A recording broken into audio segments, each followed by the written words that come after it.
News of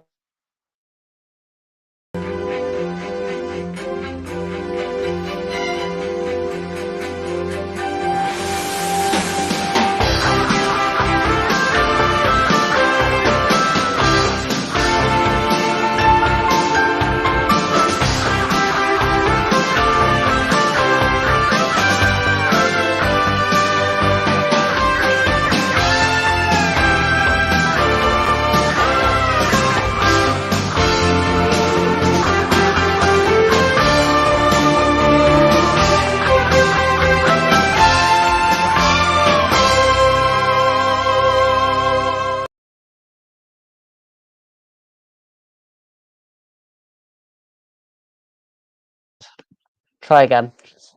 Yes, good evening and welcome to the Deadline Day special here on the Commentary Hub. For the first hour, we're going to focus a bit on Nottingham Forest, and I will keep you up to date on any other breaking news that happens kind of throughout the next hour. I am your alternative host, Luke Turton, and today I'm now joined by Phil. Good evening, Phil. Hi Luke, how are you? Yeah, not too bad, not too bad. You? Yeah, absolutely fine. Very interesting end of the transfer deadline day today. Very exciting. Yeah, so if we get straight into it and the deals that have happened firstly during today, we confirmed the loan signing of Nuno Tavares from Arsenal. What's your reaction to that one? Well, I think it's been a bit mixed with looking at some of the voice Facebook sites as well with the fan sites saying some like, oh, he's not very good, but you just can't um, have a look at a player for one game. So I think he played pretty well last season. And I think he'd be a good addition to the club, and I think he's very strong. Like a lot of defenders now, they're better. Like the wing backs are very, they're like an extra winger kind of thing. But I think he'd fit in really well for us, and I think it'd be a good bit of business for us. Do you think it could have the same level of effect as the Serge Aurier deal last year, where not a lot of the fans from Spurs rated him, yet he's been really good for us? Absolutely, absolutely. I think with it is kind of thing like we've got a couple of players who we've got in this transfer window where a lot of teams and a lot of other players like, oh, we don't rate him, he's not very good, and in like when they come to us, you know, I think it's a lot with Nottingham Forest. It's a lot with like Steve Cooper, the fans, the ground, the atmosphere, and I think it just gives them that extra drive to do better because, oh yeah, he's been absolutely brilliant for us. And a lot of, like again, a lot of Spurs fans, oh, he's not very good. He's and I think we might have a bargain on our hands there. And like with the loan, with the view to purchase him for 12 million in the Premier League, 12 million could be a really good steal for us, and he's still young enough to learn and grow with our club. So then the second deal of the day was Nicholas Dominguez. Yeah, we're Ramafula going the other way. Argentinian, young, energetic midfielder. I think a good upgrade for us. And one thing what I've noticed in this transfer window with is we are upgrading our levels of players so we can compete better. And I think of another good signing. A lot of fans, when you have a look on Twitter, were saying, "Well, wow, how did we get him for that price? Got him a bargain." And I think a really good, another good addition to our club. And then the third one of the day, Callum Hudson-Odoi. Well, what can we say on this one? I mean, wow, what a bargain he could be. £3 million going up to £5 million. I mean, that's really a price what you tend to pay for if we was in the championship. I mean, it's not long ago since he was like Chelsea were tightening him around for 60 million. Now, again, Steve Cooper knows him. He was in the under-17s, wasn't he? He was in the when England with Steve Cooper, so he knows it. And I think this one could be an absolutely bargain for us. Again, gives us different options. He can play on the wing, play up front as well, which I think would help as well during the game as well. And again, with, £3 million. I mean, realistically, for his age as well. I mean, what a bargain, Luke! What an absolute bargain! I think realistically, he could be probably one of the best signings of the season for £3 million. And what we've got from Chelsea. But again, with Chelsea, they could be seeing it as 3 million straight profit, up to 5 million straight profit on their books. With I think he was one of the academy players, but I think what was that for us, an absolutely quality player. I think he's the kind of player what needs a little bit of love around him and a bit of support, and I think Cooper will do that for him. And I think we could get a real snip of a player on our hands for 3 million. Now, if we cover the potential deals left in the window, we're going to start with the big one, Brennan Johnson to Spurs. What are your thoughts on that one? Well, we've seen Brennan from the academy. Me and Keenan, my lad, have seen him play. What is very striking to me is we went to Stoke away when, unfortunately, we had our dinosaur of a manager, and afterwards, he was chucking down the rain. A lot of the fans were on his back. On that day, he came to where we was with lack of fence, and I said to him, I said, Brennan, I said, you're a quality player, you go a long way. Try, play with a smile on your face. We're proud of you, and you're one of our own.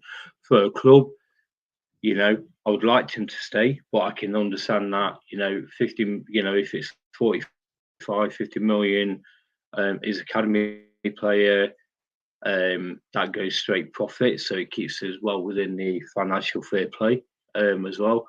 Gives us opportunity to invest like we are doing in other areas of the team as well. And I'd be sad for him to go, but with it, football moves on. Club has to survive and move forward. So I wish him all the luck. He was a massive asset for us last season. When Tyro was injured, he took it on himself a little bit to help us and didn't shake out. I'll be always pleased with the goals that he scored. The 2 against Leicester, the equaliser in that Prideless Park when he played against Derby. And he's such a really nice guy, and I just wish him all the best. I just hope that he doesn't score for us and against us, And like I say, I just wish him all the best. But I can see as a club, sometimes, players do move on. The thing for him at Spurs is I've got a couple of friends who are Spurs fans who have been asking me what's he like, but could he end up being another Jed Spence? You don't know. Their manager, people say he's really good, so he might. It's a big move for him, and and it's a big challenge for him. But I can see why we've done it, and like I say, Luke, I just wish him all the best. But it's helped us invest in other areas where we needed to invest in. So the second bit of this deal is that if the deal goes through for Brennan Johnson, we then look at getting in Ibrahim Sangare. Yeah, very strong midfielder. I think we are a bit light in that position, to be fair. And I think with it, you see a lot of people say, well, if you spend 37 million, you get 50 million. Why aren't we doing? But you can see 50 million with Jono, with being an academy player. This one we can spread it over. I think it'd be a good signing, be a solid signing. It's a position what we need strengthening. You can see in the start of this Premier League games what we played that we needed someone who can control that defensive midfielder a little bit more, a bit stronger. He looks a solid player, and I think it'd be again one where we could get another bargain on our hands because again potentially, with his a few years could be worth double that amount of money. But he's a quality player. Then the other two to go through are the Benfica keeper Odysseus Vlachomidos. Well done. I'm glad you said that, not me. I think we need competition for Matt Turner. I like Turner as a shop stopper, but his distribution is very, very poor. And if we're playing out from the back and things like that, I think it will sometimes again. We need a bit more quality.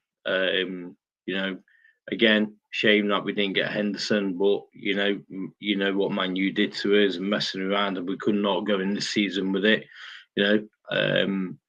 But I think it's been good for quality. You always need two quality keepers, and I think it'd be another good addition for us. And again, quite reasonable transfer fee. And then the other one was Divock Origi. Well, I think it's very important that we do get another striker. No, nothing against Chris Wood or anything, but if we don't, we could be in trouble because obviously the African nations Taiwo is going to go, and he's scored 7 in 7. He was an absolute bargain, and I think it'd be really good. And I think it will also improve the strikers we've got. My friends who are Liverpool fans rated him really highly, very highly, and I think can absolutely, well, probably you couldn't, I'd rather have him than the other link strikers what we've had, and I think another again really good bit of transfer business if we can get it over the line, which looks very likely. So if we look more out for the day, yep. The first one today was like Mbeso. When he was at PSG, and when we seen him a few times, I had high hopes for him, but sometimes you just don't fit in the right style with football play or skill. And I do like him. I think he's solid defender, but maybe if we was in the Championship, maybe he would be more of a first team player. So, he needs to get some football. Could he get better, and be a first teamer for Forest? I doubt it. And I think he needs to be looking for football. So I think it's a good move for him and for us. And then the next one was Jonathan Panzo to Cardiff City on loan. Well, I was a bit surprised about this one because, Rangers wanted him. I think Coventry would have had him. We had a good season at Coventry. I do like him as a player. But again, he just hasn't been able to step up the gear kind of thing. And, we've noticed watching from like Championship to Premier League, the massive gap. And, I think he will do Cardiff really well. It'd be interesting to see how he goes for Cardiff because they've not had a really good start, and they've got Josh Bowler there as well from us. So I think it'd be a good load signing for Cardiff. So it'd be interesting to see how well it goes. But I think Cardiff got a really good player on there for that level. And the third one was Remo Freuler to Bologna in that deal with Dominguez. Thoughts on that one? Yeah, well, I think Remo. I think our formation didn't really suit him, when I seen him play for Switzerland, I did like him as a player. I thought he was one of them players what does a lot of work, which gets unnoticed by some fans. But I think our formation don't suit his play. So I think that's, good move for him. It's good for us because you've got one player in, one player out, and with a wage bill and everything like that. So good luck to him. But I just want to thank him for giving us a bit more experience last season. And but I did like him. I thought he was a quality player. And then just before we came on air, it was rumoured that Hwang Wee-jo is a target for Norwich City. I think they wanted a Bournemouth player, didn't they? Who scored against us? The Welsh lad. Can't remember what his name is. I think for Norwich, a good opportunity for him. It'd be good for him to stay in the UK and get himself in there. And I think with it looking of like who we're getting in the club, it's a good move for him because they get first team football at Norwich, and he hasn't really had much chance at our club as well. But I've seen him in pre-season at Notts County. He scored a good goal. He's been in and around the squad at the moment, but again, I think that probably Championship is probably more his level.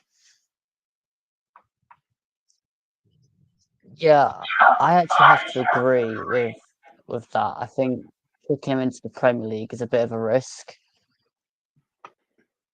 Absolutely, and when you've only got a 25-man squad, you've got to you've got to have a bit.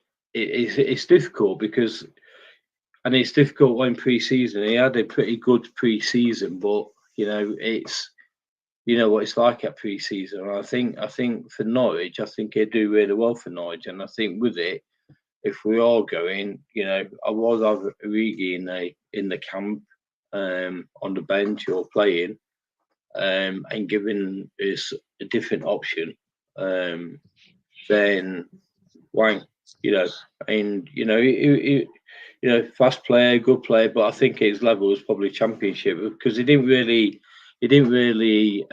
pull up much threes when he went on into Olympiacos, did he? You know what I mean? So he just might need that a little bit more time to settle into the country, and it might, and his age. What is he? 30? Is he 30? Coming up 31. I think with it, no matter what we do, if we sell him to Norwich, we're going to get a lot more than what we bought him for. So in overall, it's good. It's good transfer business, Luke, because you get in. What did we buy him for? What, 2.5 million? Was it something like that? 2.5, 3 million, something like that. And if we can get 7 million, it's worth the deal doing the deal. And I think Norwich, I can see him fitting in really well at Norwich. Talking of Norwich, there's a bit more news on an incoming at Forest. I've seen another one about 5 minutes ago, an exclusive from Fabrizio Romano.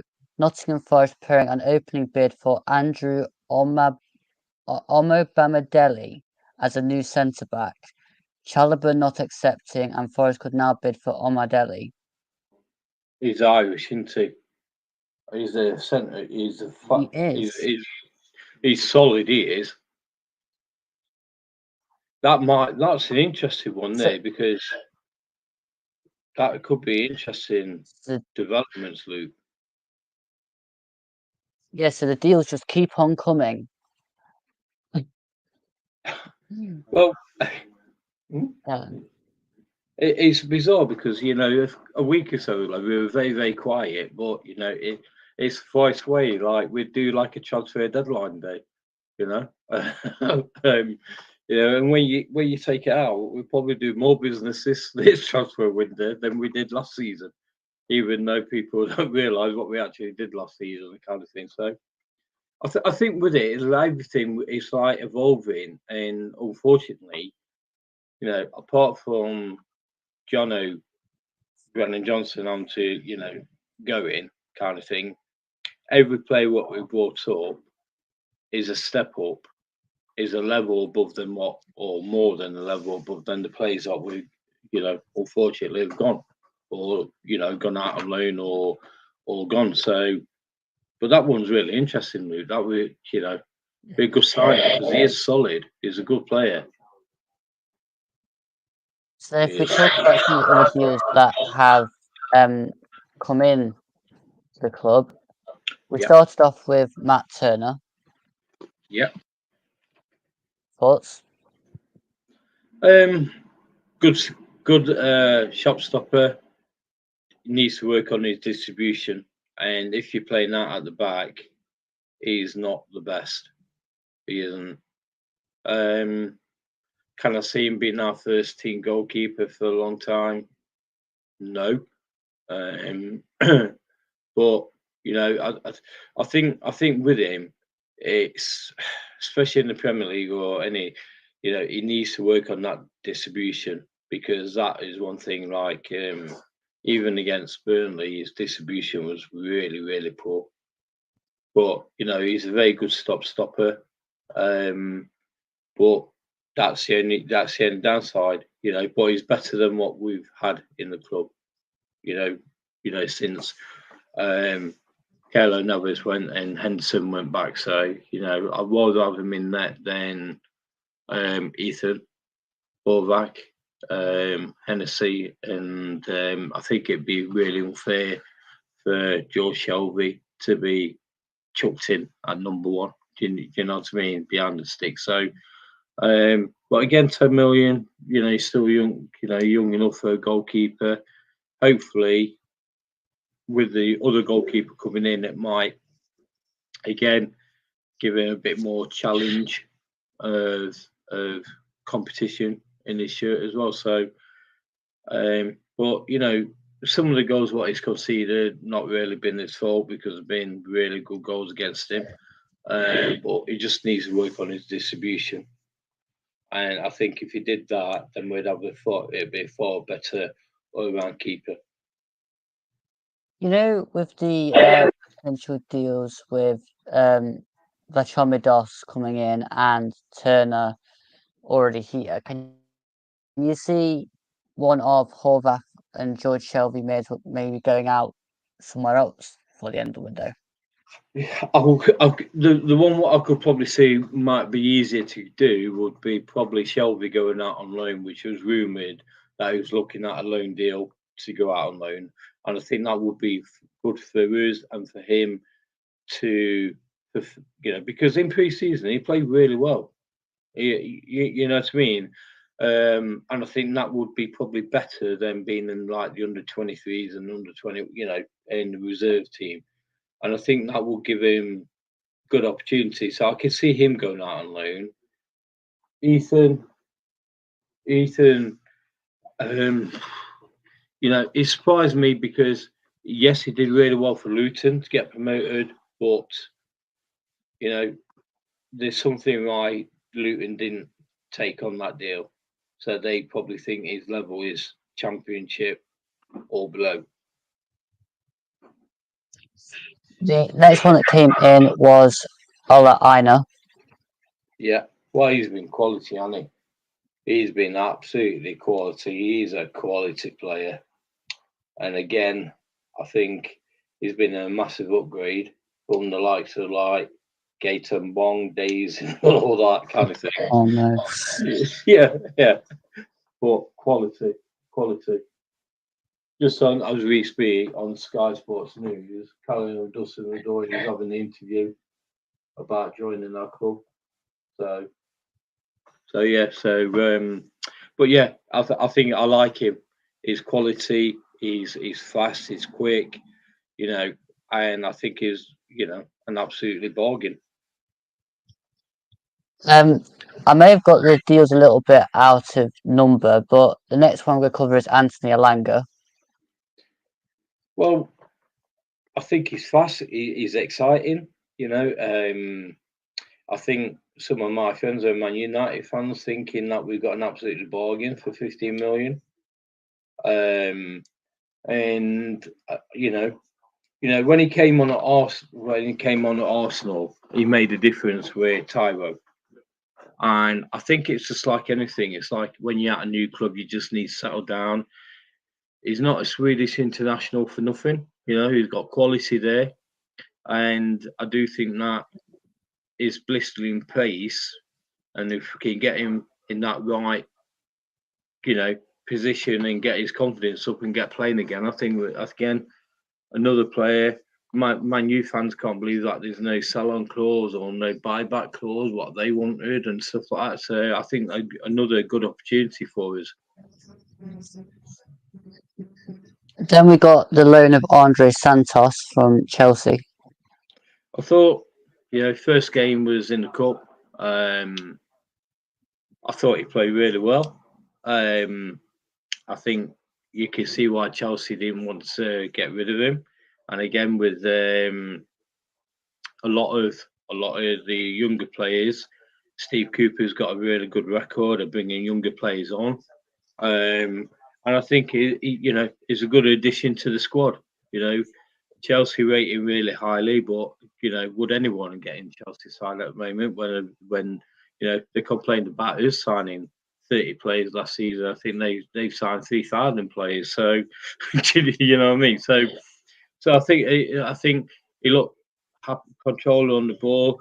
I think it was difficult against Burnley when you're playing so many new players make a debut and not knowing each other's game inside out. But again, obviously he won't be involved on Saturday for the Chelsea because he's on loan. But I think it'd be a good addition to the squad. Next one was Gonzalo Montiel. Well, World Cup winner. I think again,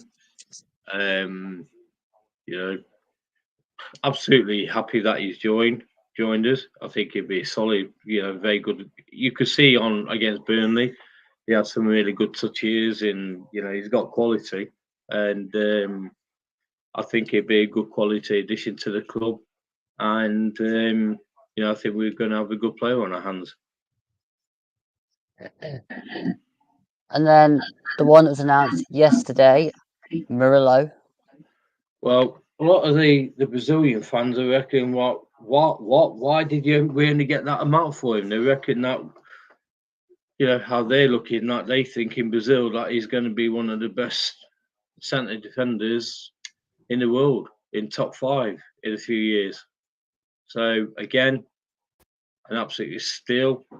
It's not a great deal of money in the Premier League what we paid for him, and it'd be interesting to see. I think he'll learn a lot with Felipe as well.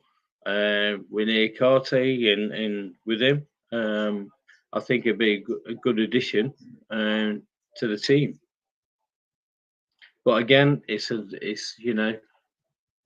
the expertise or the past players what we've got from Brazil, it needs to settle in. It's good that we've got that nucleus of South American players in the club, which can help him settle in as well. But definitely one for the future, or in that side. So it'd be interesting to see how he goes. But I'm looking forward to seeing him play. The things what I've seen on YouTube about him as a player, it looked really positive. So yeah, I think another really good quality cheap signing for us.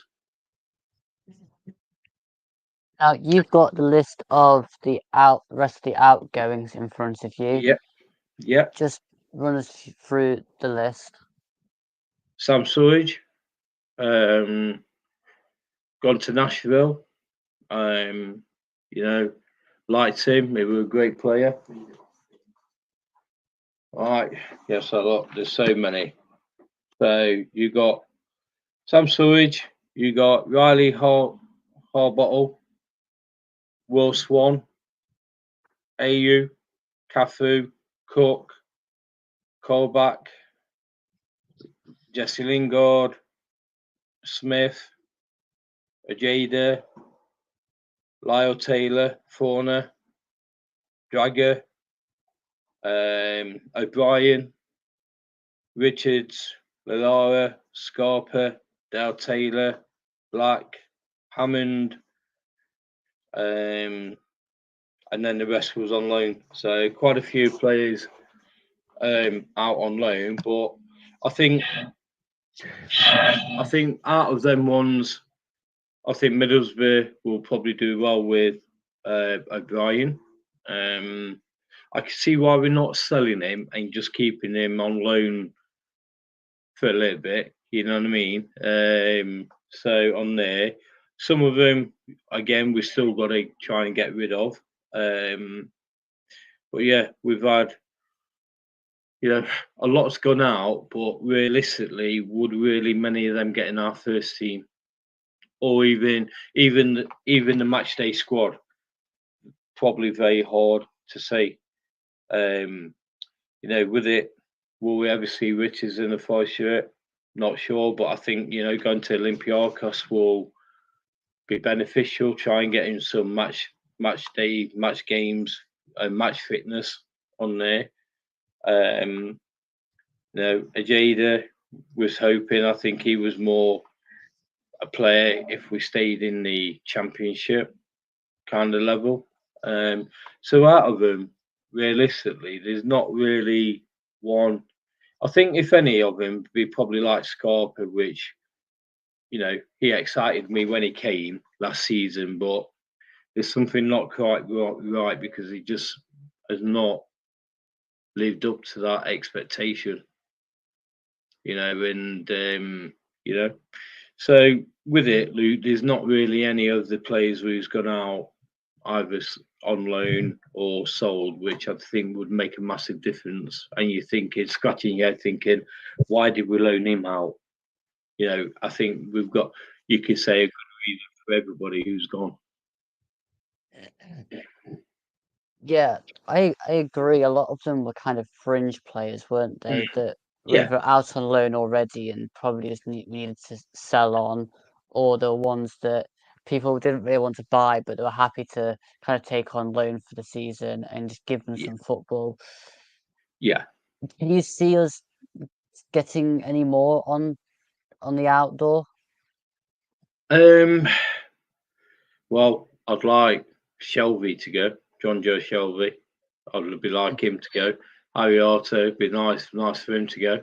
But you can't. They're the problem ones. What we've got, the problem players, and you can see why nobody else will want them. But I'd like to see if they could go out on loan or somewhere, or some nice Saudi Arabia club take them. For nothing, to get them out of the club. So, and probably some of the younger players out on loan to lower divisions as well. May happen, but I can't see really any.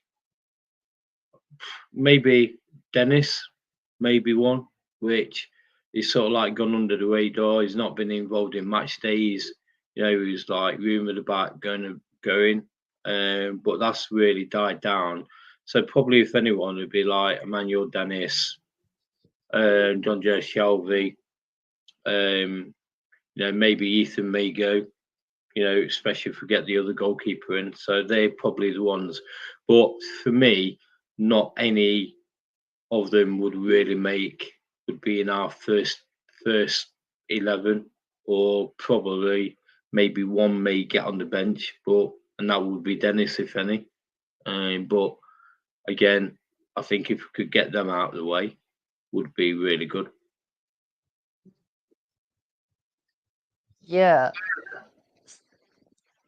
So looking at kind of the squad now, if the window finished and we got all the deals in that we're rumored to get into, how would you assess the window? Well, I think it's been a very good window for us. I think the players what we've brought in, Luke, have been extremely an upgrade on the players who's gone out. So I think, any Forest fan was like, a few weeks ago, it was really quiet. And then all of a sudden, it's like, we like to do it at the end. We seem to like lastminute.com, kind of thing. But I'll be really happy. And I think it will make us stronger. And I think that's important because, and also with it as well, it shows a bit of a statement that to other clubs that, second season syndrome is everyone keeps saying, but it makes us a lot stronger than teams like Sheffield United, Luton, Everton, Wolves, Fulham, who lost really. Yes, we've lost, potentially lose Brennan Johnson, but we've also strengthened in a lot of areas where we needed to do, because when you do go up, unfortunately, you've got some players there what may play in the first season, but may, realistically, you need to upgrade them, otherwise we'll go, get relegated. The club's more important than the player. So I think I'm really excited, really happy with the dealings, and I think it will make us a far stronger team than what we was. And it's good to see us develop all the time, Luke, developing as players. But also with it as well, we're having a really nice balance of age-wise as well, and I think that will be really beneficial to us as well. How much of the upturn in signings would you put down to George Sirianis coming back in a consultancy role? I think massively. I think absolutely massively, and I think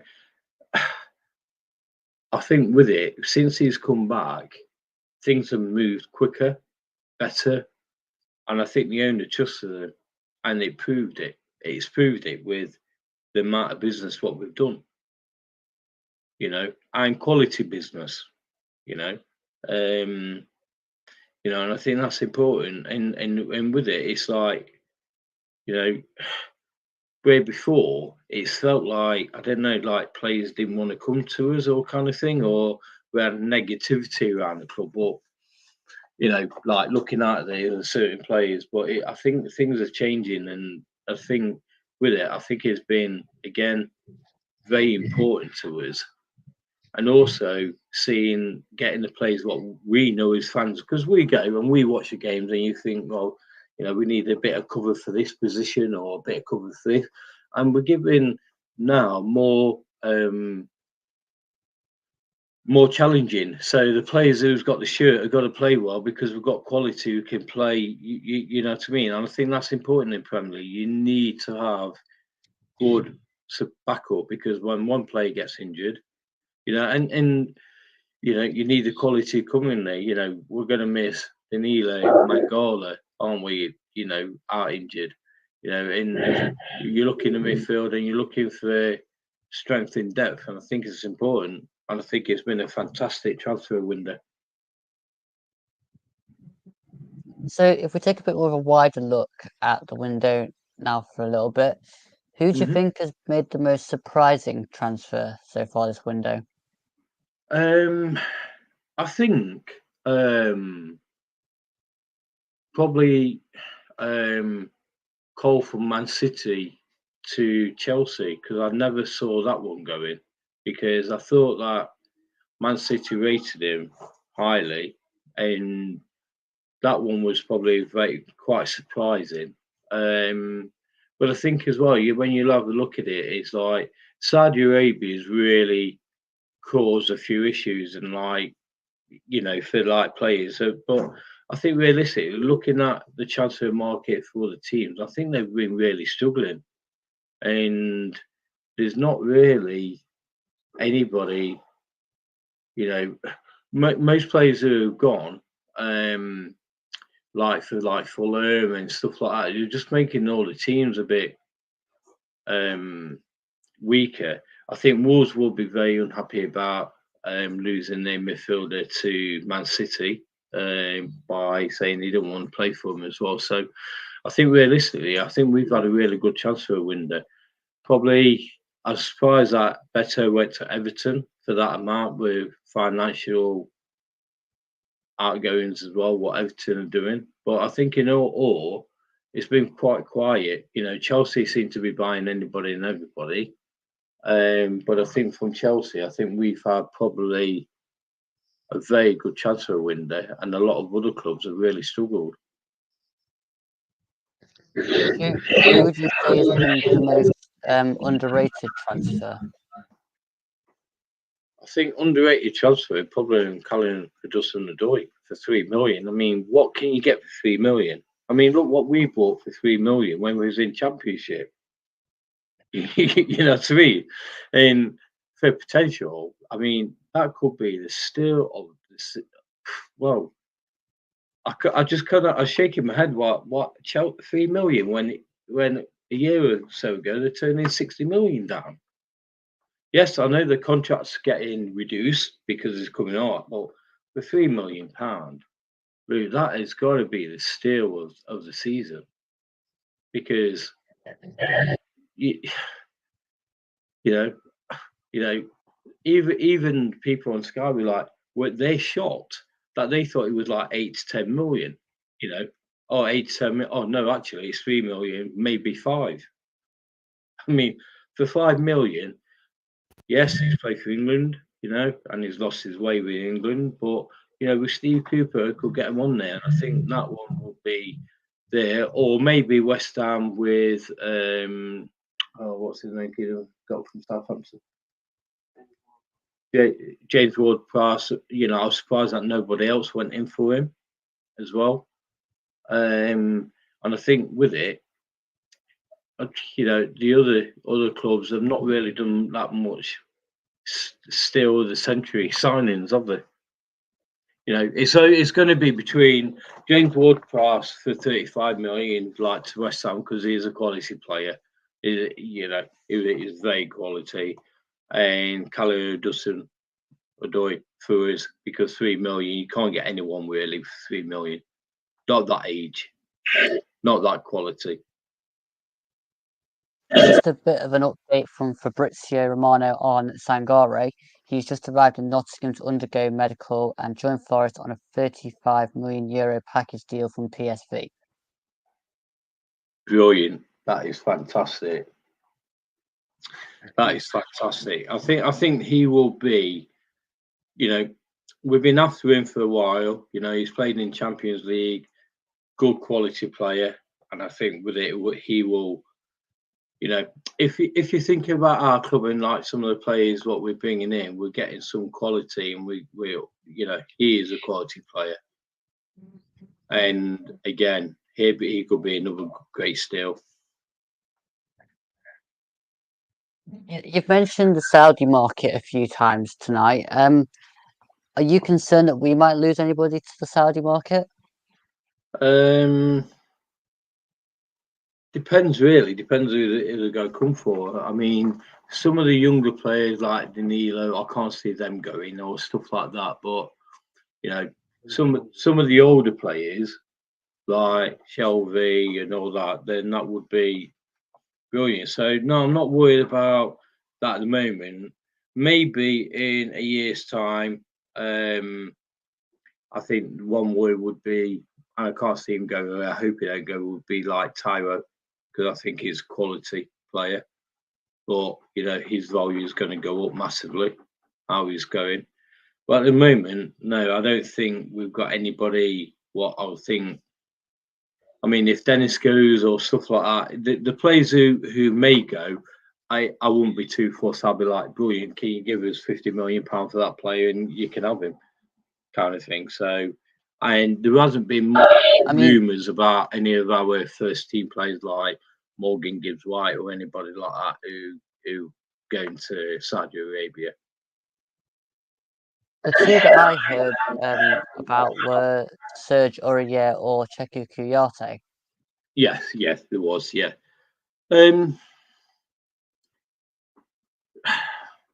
You could see them two going, you know, but with the players what we've been bringing in, you know, depending on how much we get offered for them, it'd be interesting because their window's later, so it's not like if they don't get bought today, they've still got a week.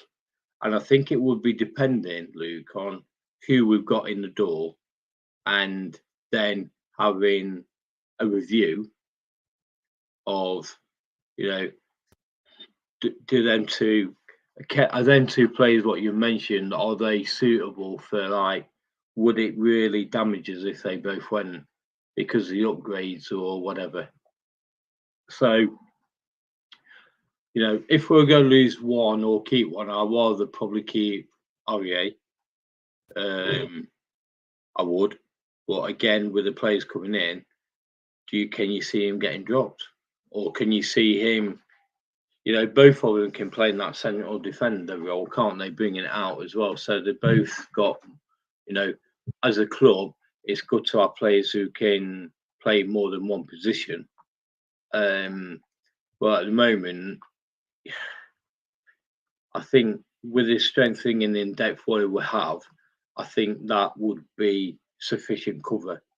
Or you could see them, have we got enough cover if both of them went? And I think that's one place what, maybe one what we'd have to see by the end of the transfer window. Yeah, I think with the Aurier deal, especially, I think we covered that off with the Montiel deal, didn't we? Yeah, we have. Yeah, and you can see him being an Argentinian international World Cup winner. You would imagine, I would say that when he gets settled into the team, he will be first choice. That's my opinion. Because you wouldn't come as a World Cup winner, a good international player like he is, to want to be sitting on the bench at Nottingham Forest or just playing like a League Cup game or the FA Cup games. He's come to first team football as well to move us on to the next level.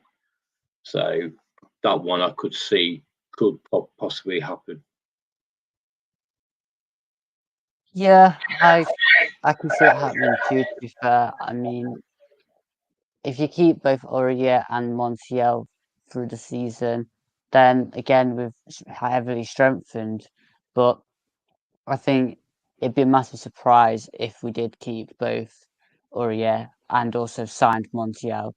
There must have been a view that we'd looked at a World Cup winning right back to basically take the place of the person we already had there already. Yeah. I think so as well, Luke. And I think with it as well, like for Aurier's age, if they come in and we're happy with the finances, the money what he's going to get there is going to be still massive amount more than what we're paying him, or probably he's about in his career. Because of the nature of the finances which are being dished about there. So if it's but I do like him. I think he's good around the club. He's got that bubbly character and everything. So that's the one thing what we could be really hard to replace with him. But I wouldn't be against him like if he does go, because I think like with Montiel coming in, I think we've got an improvement. Do you think the link-up play between Montiel and Dominguez will be quite interesting to watch now as well, with them both being Argentinians? Yeah, absolutely. And because they're playing in the same international team, I think that helps, because it helps that gelliness and helps that when you're in that club and you get they know each other's games. So I think that could be really, really interesting to see how they team up and how they do.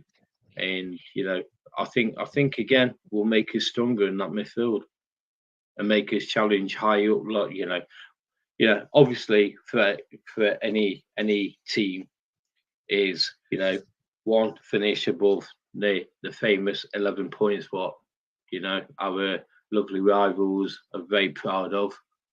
But I think we need to be like looking at, okay, the next step up, where should we be challenging? Like,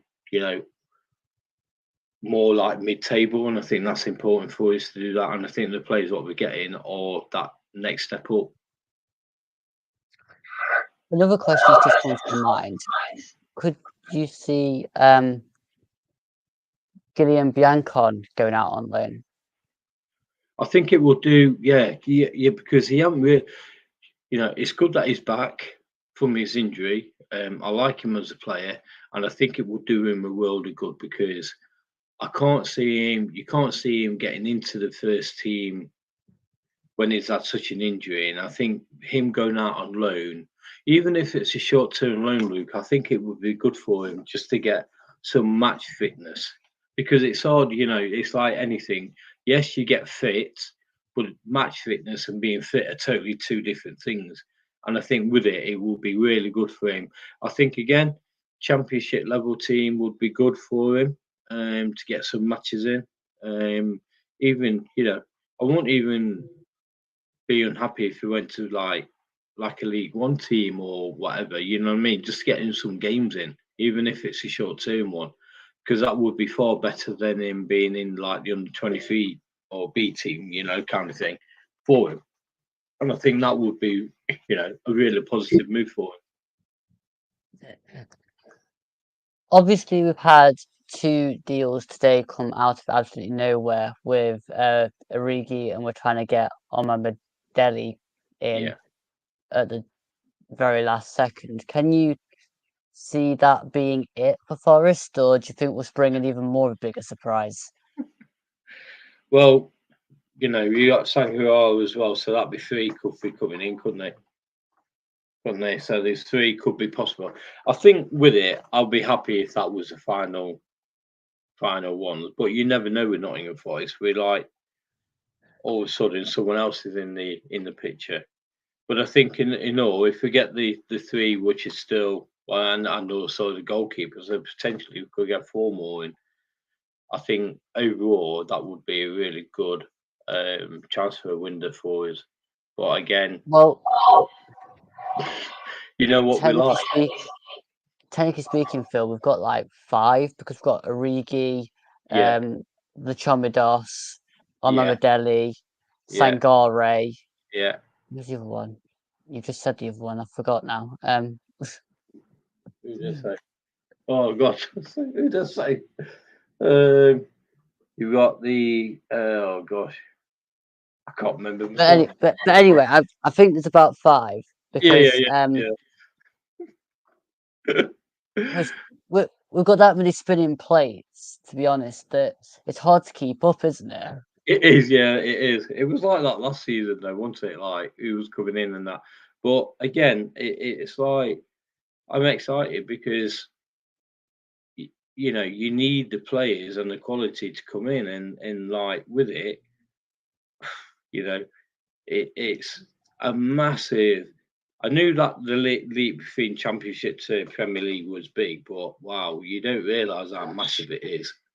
It is huge, and again, I think for the club, and the fans and those fans who, any fan of Nottingham Forest should be really happy with the big amount of business what we've done, and what potentially could be doing, and with it again, it gives us more recognition in the world that we're a good team to come to, and I think it'd be, I'm very confident this season. I think that the games what we've seen and the players who have come in, I think we should have a really good season. Very quickly, before we wrap up for a break, the other deal that we haven't spoken about yet is the permanent deal of Chris Wood that got done, that's been lumbered into the list of completed deals. Were you surprised that we actually did that one after such a short loan spell? Not really. I think it was part of that deal. Wanted to get him. The goal getting Man City was important. Again, I think he's good as an impact sub.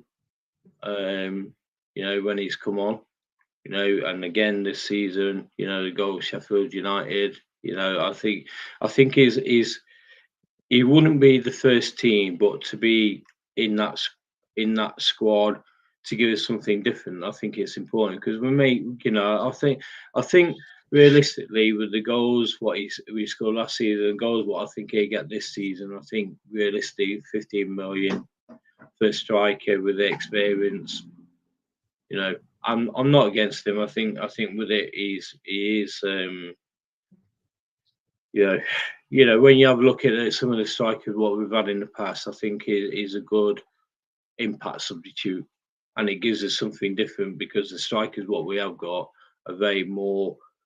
Taiwo's a bit like a Stan Collymore kind of player, isn't he? He's hard, he's fast and stuff. So, you know, I think it gives us a different dimension, Luke. And I think with it, you know, £15 million. I think the one what for me was where Newcastle had our pants down. It was where Shelby. Would. All right. Well, thank you, Phil. I appreciate you coming on.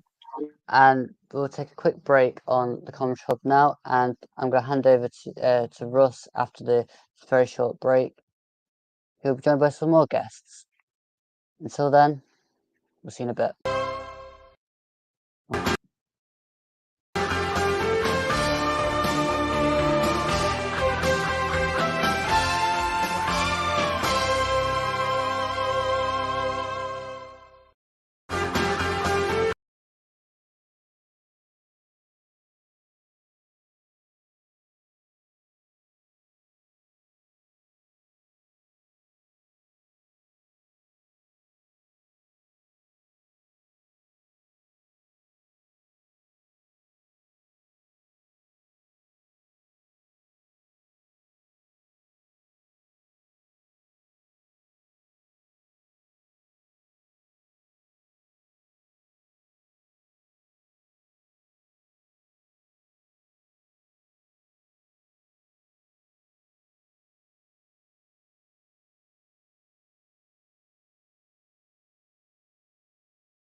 Good evening, welcome to the Commentary Hub's Deadline Day special.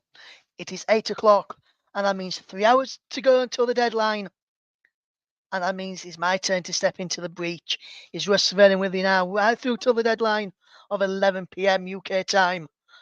We'll probably stay until around about 11:15. We've got a guest standing by to come on very shortly to give his thoughts on his team's window and some other news as well. But first, we've also got a Premier League action match going on this evening as well, which involves Luton Town playing their first game at home in the Premier League against West Ham United. We've got Luke Turton who will be standing by to give us updates throughout that game. But while we wait for the game to kick off and get updates throughout the game, I'll just quickly run you through the sides that we've got for that game. Is Kaminsky, Doherty, Burke, Anderson, Bell, Giles, Nakamba, Barkley, Chong, Morris, Adebayo, bench of Krull, Ogbene, Berry, Woodrow, Cabot, Mpanzu, Brown, Johnson, and Francis Clark for Luton Town. As for West Ham, their opponents tonight is Ariola, Kufal, Zuma, Agard, Emerson, Alvarez, Ward-Prowse, Paqueta, Bowen, Benrahma, Antonio, the bench of Fabianski, Kera, Creswell, Ogbonna, Fornals, Cornet, Ings, Kudos, and Mbamba. That is the two teams. And that game kicks off.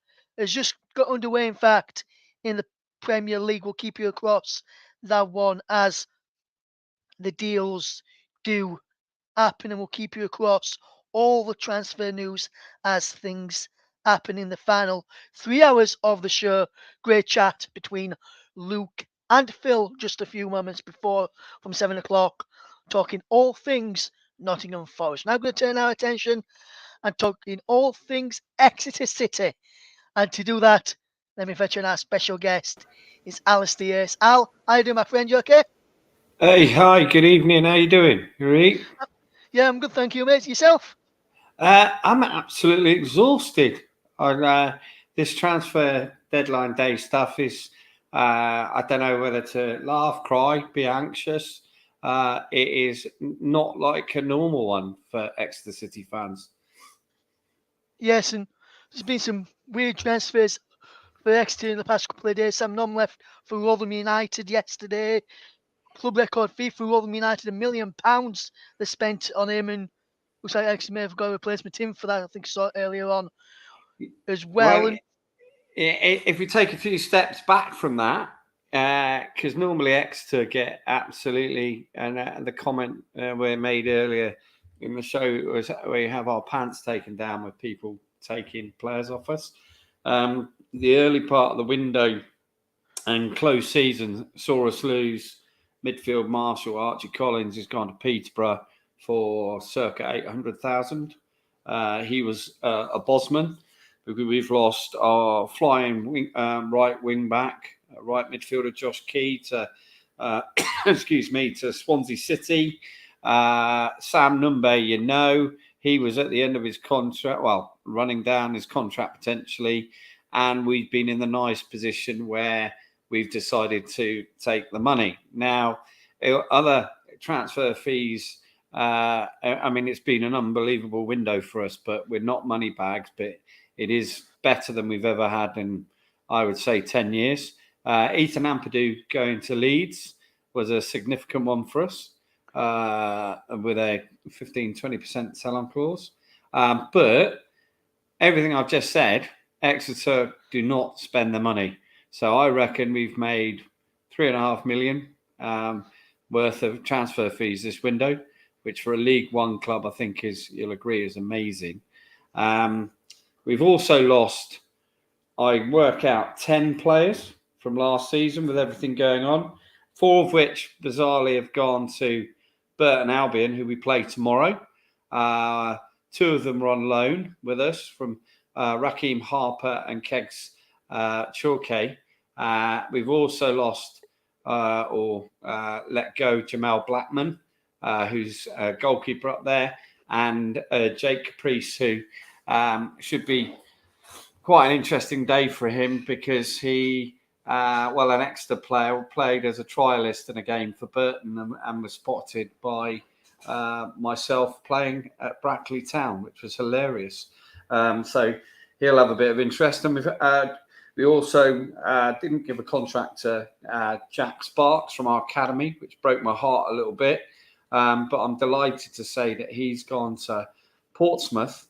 And he, as you can guess, we've already played them this year, and he provided an assist in us narrowly losing down at Fratton Park. So loads of players out, but they say trust in Gary. We've had 10 new arrivals, and if you have a look at them, they're all players with potential, players that have played at a higher league, and I'm going to absolutely kibosh this now because we are in the third round of the Carabao Cup for the first time since 1989, beating Stevenage on penalties the other night. We are also second in the league as it stands, but we are just about to play our bogey team, Burton, tomorrow. But the players, for example, we brought in Ryan Trevitt, a wonder kid player from Brentford B in midfield. Tom Carroll, ex-Spurs, 100 appearances in the Premier League. He's come in as a free agent. We've paid some small transfer fees. We've picked up a guy called Zach Jules from MK Dons, a 6'3" right wing back, right centre back. Reece Cole, who was playing non-league at Hayes and Yedding, I think it was, but he was on QPR's books for a long time, and he has really hit the ground running. He's a dead ball specialist and really good with corners. A bit of a cheeky Londoner. And then we've signed 2 internationals. We've got Amari Niskanen. Sorry, Amari, if I got that wrong. A right or left-sided wing back from Finland. And his international colleague, Viljami Sinsalo. Try saying that after 3 drinks. He's come down from Aston Villa on loan. And obviously, you mentioned we've signed Admiral Muscovy, I think it is, from Luton Town. But he's on loan. So, as you can tell, it's crazy. So, but we think we've got 2 more signings due to come in before we finish this show, or 11 o'clock tonight. Yes, and just a quick one, just before we get back onto speaking about Exeter, we've had some breaking news in from Sevilla, and they've confirmed the signing of Leicester City midfielder Boubacar Samore on a season-long loan. While Norwich City, this will be interest of Luke, was just on a few moments ago with Phil, and also Phil as well. This will also interest Phil. Norwich City hoping to seal a deadline day deal for Nottingham Forest Wang Hu-jo. Norwich are looking for cover in the forward area from the injury to Josh Sargent. And Rob Apatow has returned to Tranmere Rovers on loan from Blackpool as well in the last few minutes. Those deals just being confirmed in the last few minutes, or deals likely to be done, and a couple of confirmed deals there. Just looking at the Exeter window then, Al, where do you think that Exeter have needed to strengthen, which you've not strengthened us, or is the areas where you think you may have needed to strengthen, they've actually got and done and strengthened in those areas? I think if you talk to the average Exeter fan, they'd say, even though we brought Admiral in, we're still at least 1 striker light.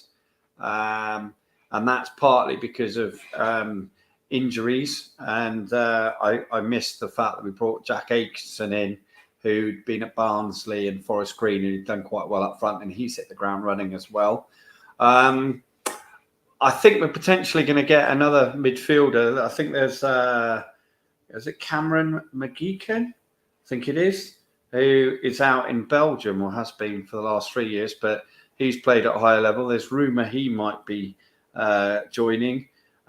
We may be getting a striker on loan from Fulham as well, but definitely a striker, definitely central midfielder, and personally, I would say another defender, centre back. But what's interesting is our style of play is completely changed. Hence why certain players like Jack Sparks is not with us anymore, because we're playing some really nice player at the back passing football, and it's been so far quite lovely to watch. So when you have a turnover like any club does, you always worry about the chemistry and the teamwork, and I think we seem to be okay with that. And I think a lot of clubs are going to worry about that because there's a lot of loan signings, I think, in this transfer window, not just at Exeter. I'm seeing it all over the place. You've just talked about a couple there, haven't you? Yes, I have. Yes, and just some more breaking news just into us right now. João Cancelo and João Felix moves to Barcelona are done. Cancelo will join from Manchester City, while Wow. Felix joins from Atletico Madrid. Both straight season-long loan deals, no option to buy as well. So there some more breaking transfer news in just there. I just want to say a big hello to one of our colleagues of the commentary hub, John Stuttard, aka JB. Hopefully you're doing okay, my friend. Audio only tonight, because that's where our lovely faces were this evening. Audio only tonight, JB, because we haven't got cause we've got a face for radios, guys. No, got a face for TV. You may have got a face for TV, but the rest of us hasn't, my friend. So that's where our faces are hiding today. So hopefully you're doing okay as well, JB. Just going to quickly head over and just quickly get a quick update on how the opening exchanges have got on. When about 11 minutes gone in the game, back at Kenilworth Road, first Premier League game at Kenilworth Road for Luton Town, and they're taking on West Ham this evening. And to tell us about the opening exchanges is Luke Turton. Yeah, not a lot really happening here, Russ. There's a couple of chances for Luton, but nothing really on target. West Ham have been chasing the ball down a couple of times, but easily taken by the keeper. But yeah, it's still 0-0. Thank you very much there to Luke. Will keep you across all the action with that game throughout this deadline day special.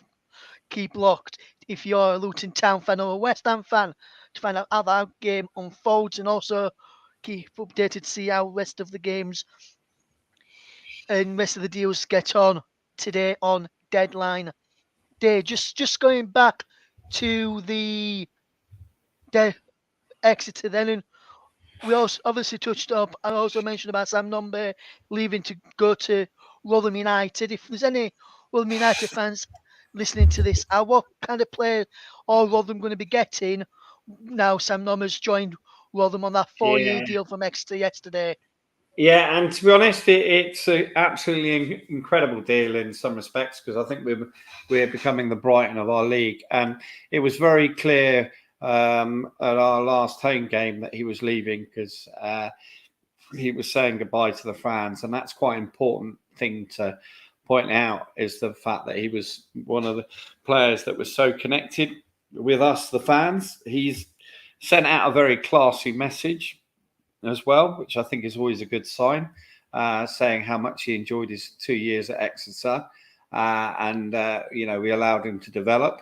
Now you're going to expect a player that is hardworking. He is absolutely brutal in terms of being a battering ram. He's got a good finish on him.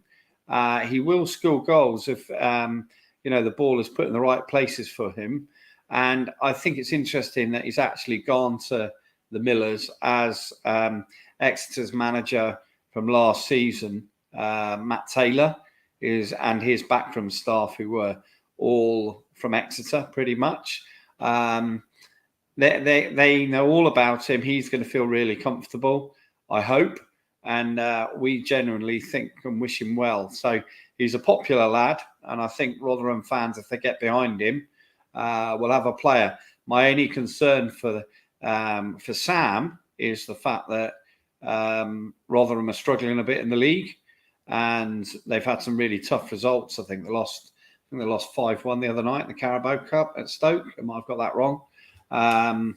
So go easy on the lad, because he will score you goals. So So that's my assessment, Russ, where he is. Yes, and we'll keep you that much longer. We're going to head off. We'll let you go in just a few moments, Al, as well, as we continue to wrap through all the deadline day deals and keep people abreast with what's happening in the game between Luton and West Ham throughout the evening as well. Just one quick one then. If you were to if Exeter were to get a couple more players in and another striker like you mentioned, Al, how good of a season do you reckon Exeter could have, and what's been the differences from what you've seen from when Matt Taylor did leave to now Caldwell in charge at Exeter? The difference is a style of play. The difference is also the network. Quite a few managers over the last 10 years have always said it's a struggle to get them down west and come and play for us. But Plymouth and Exeter have both shown, it's vibrant. We're selling out all our games at the moment, both teams. It's exciting to come down to Exeter. All our training ground is built. It's all open. It's all brand new. The rumours are that we are going to sign a quote from the manager, a number 9 that might cause meltdown of excitement amongst the ranks. Now, interestingly, Fleetwood have signed, I can never say his name, Tashmanga, is it? And that releases up a certain player called Jaden Stockley, who played for Exeter in the past and was a bit of a Sam Numbe character. And we are short of that centre forward. So there's a hope that he might come down and the place would be a meltdown if that did happen. We obviously wanted Jay Stansfield, but he went off and went to Birmingham City, which is probably what he deserved. And he did score a great goal against our local rivals on his debut and made a point of mentioning it. So good luck to him. So I think that answers your question. We're hoping for another centre forward and we're hoping for another central midfielder.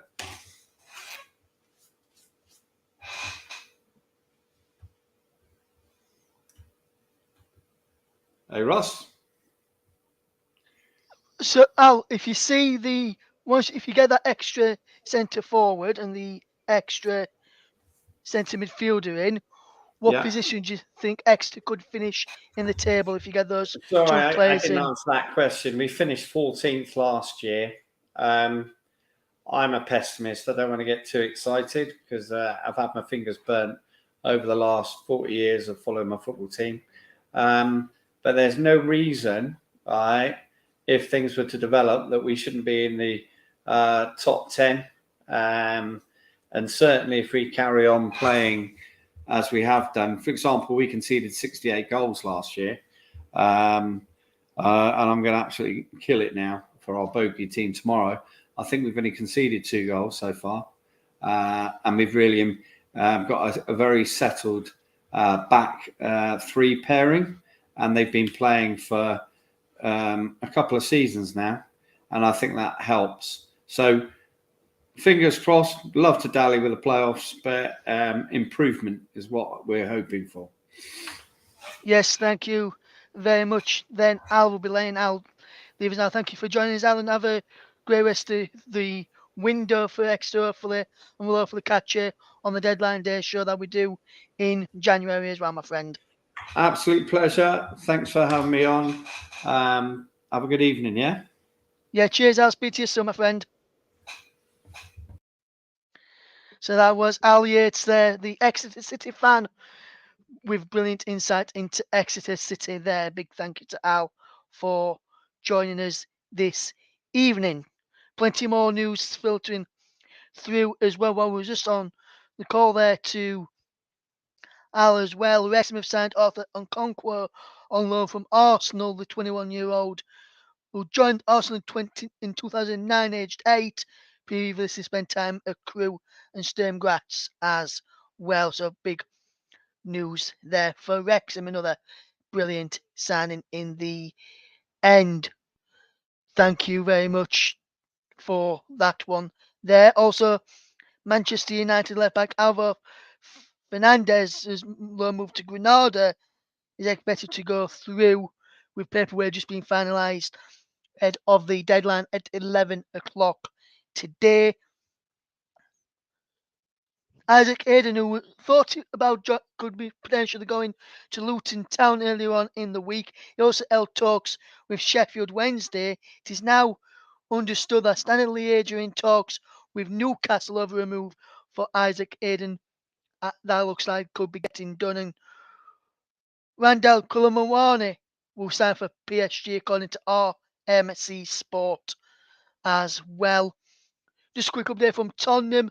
They are now saying Pierre-Emile Højbjerg is expected to stay at Spurs, while moves for Conor Gallagher and Lloyd Kelly are highly unlikely, while Brennan Johnson's medical is ongoing at a £47.5 million transfer from Nottingham Forest to the Tottenham Hotspur Stadium there as well. So that looks likely to happen. We'll just quickly run you through some deadline day deals. The deadline in England is 11 o'clock, midnight in Scotland. Some of the deadline day deals that have happened already today then. Cole Palmer has swapped Manchester City for Chelsea for 42.5 million. 4.3 million it was that cost Manchester United as they signed goalkeeper Elliot Bayindir from Fenerbahce earlier today as well. Nuno Tavares joined Nottingham Forest from Arsenal on loan earlier today. Tommy Doyle went from Man City to Wolves on loan as well. Mateus Nunes for Wolves for Man City for £53 million. Clement Longley went from Barcelona to Aston Villa earlier today on loan as well. Ansu Fati from Barcelona to Brighton. Willis and that is as well there. James McAtee from Man City to Sheffield United, while Sergio Reguilon joined Manchester United from Tottenham Hotspur on loan earlier as well. Johnny Evans signed a one-year deal with Manchester United, joining a short-term deal earlier in the summer. Now signs a one-year deal. Nicolas Dominguez has joined Nottingham Forest from Bologna in a swap deal with Remo Freuler, going in the opposite direction. Callum Hudson-Odoi swapped Chelsea for Nottingham Forest. Taylor Howard-Bellis in the Championship swapped Man City for Southampton on loan. Cody Drame left Leeds United to go to Birmingham City on loan earlier today, while Jonathan Panzo joined Cardiff on loan from Nottingham Forest. Ryan Longman went from Hull to Millwall, should I say, on loan, where he's joined by Alan Campbell, who went from Luton to Millwall on loan. Semir Telovic went from Borussia Mönchengladbach in Germany to Blackburn Rovers as well. Some deals going through there as well. And as Al mentioned, Admiral Musque went from Luton Town to Exeter City on loan as well. We'll be going to take a quick break in just a moment or so, but when we do return, I'll be back with another guest here on this Transfer Deadline Day special. You're listening to the home of alternative commentary. This is a commentary up, and this is our Transfer Deadline Day special. We're live with you until 11:15.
Welcome back to the Transfer Deadline Day special here on the Commentary of Russ Venom with you right the way through until the deadline at 11 p.m. We're also going to be having some live updates in a few seconds time from now, as we bring you the deal updates, should I say, from the Luton against West Ham game in a second right now. And let's get a quick update on how the game is getting on. Coming up towards just around about 26 minutes on the clock is Luton against West Ham in the Premier League. How's the exchanges gone, Luke, since we're last with you? Well, there's a couple of chances. One for Ben Rama just past the near close post, and then Jared Bowen's just had his shot saved by the Luton keeper. But really, again, it's a bit tight. There's a shot from the left-hand side, I think it was, into the West Ham box. Area is palmed up in the air, straight to where Adebayo was, but again, couldn't really get it turned towards goal. It's a bit scrappy, it's a bit tight. What you expect Kenilworth Road. So still 0-0. Thank you very much, then, Luke. And just a quick one, then, Luke. Who would you say have been the better side in the opening exchanges? Obviously, we just said West Ham have gone close with those couple of occasions there.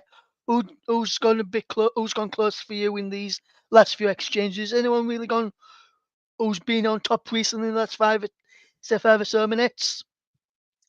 It's really hard to say, Russ, because West Ham have had their chances, Luton have had their chances. There's nothing really been too clear cut about it, to be fair. So, yeah, neither side's really on top. Both sides have had equal amount of the ball, equal amount of the chances, and probably 0-0 is probably a fair reflection so far. Thank you very much. Then Luke will be back with Luke just round about the half-time whistle around about 8:45. We're going to get our next guest on in just a moment. Just going to go quickly through some other news. So anyone who's signed any players today, you want to know, will they be eligible for the weekend's matches, especially if you play tomorrow? And I can tell you, if a player was signed today and the registration documents were submitted prior to 12 p.m. today, so midday today, then they'll be available to feature tomorrow and eligible to feature tomorrow or this weekend's matches. If it was submitted after 12 p.m. and before the 11 p.m.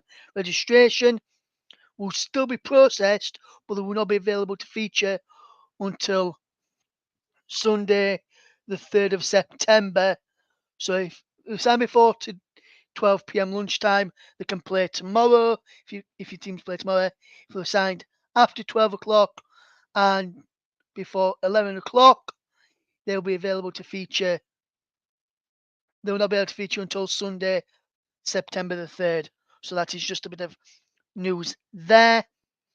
And I mentioned a few moments ago about Kolo Muani,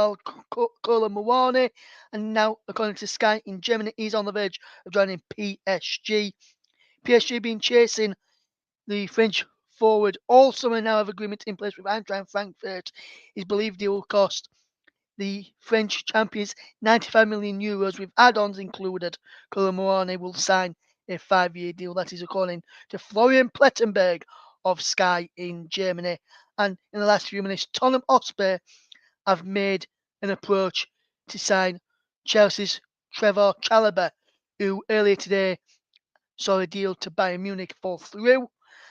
And it was also noted that Nottingham Forest were also interested and are still interested in signing the defender on a permanent basis as well.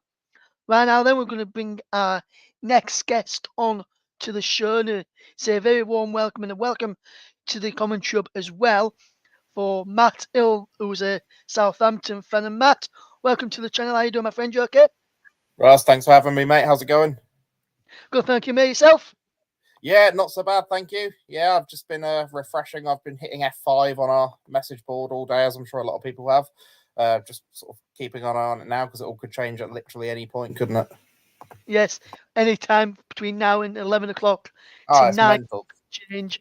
And even say if a deal sheet gets put in before the 11 o'clock deadline, it could even go until 12 o'clock for the deal to be completed by. So could still be sat here.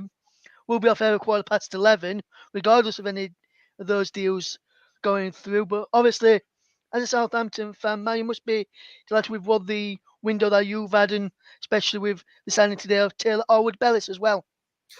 Yeah, certainly. I think I don't want to tempt fate, but there's a few players that I didn't think we were going to keep hold of that we have kept hold of, which for me is every bit as important as new signings, particularly after a relegation.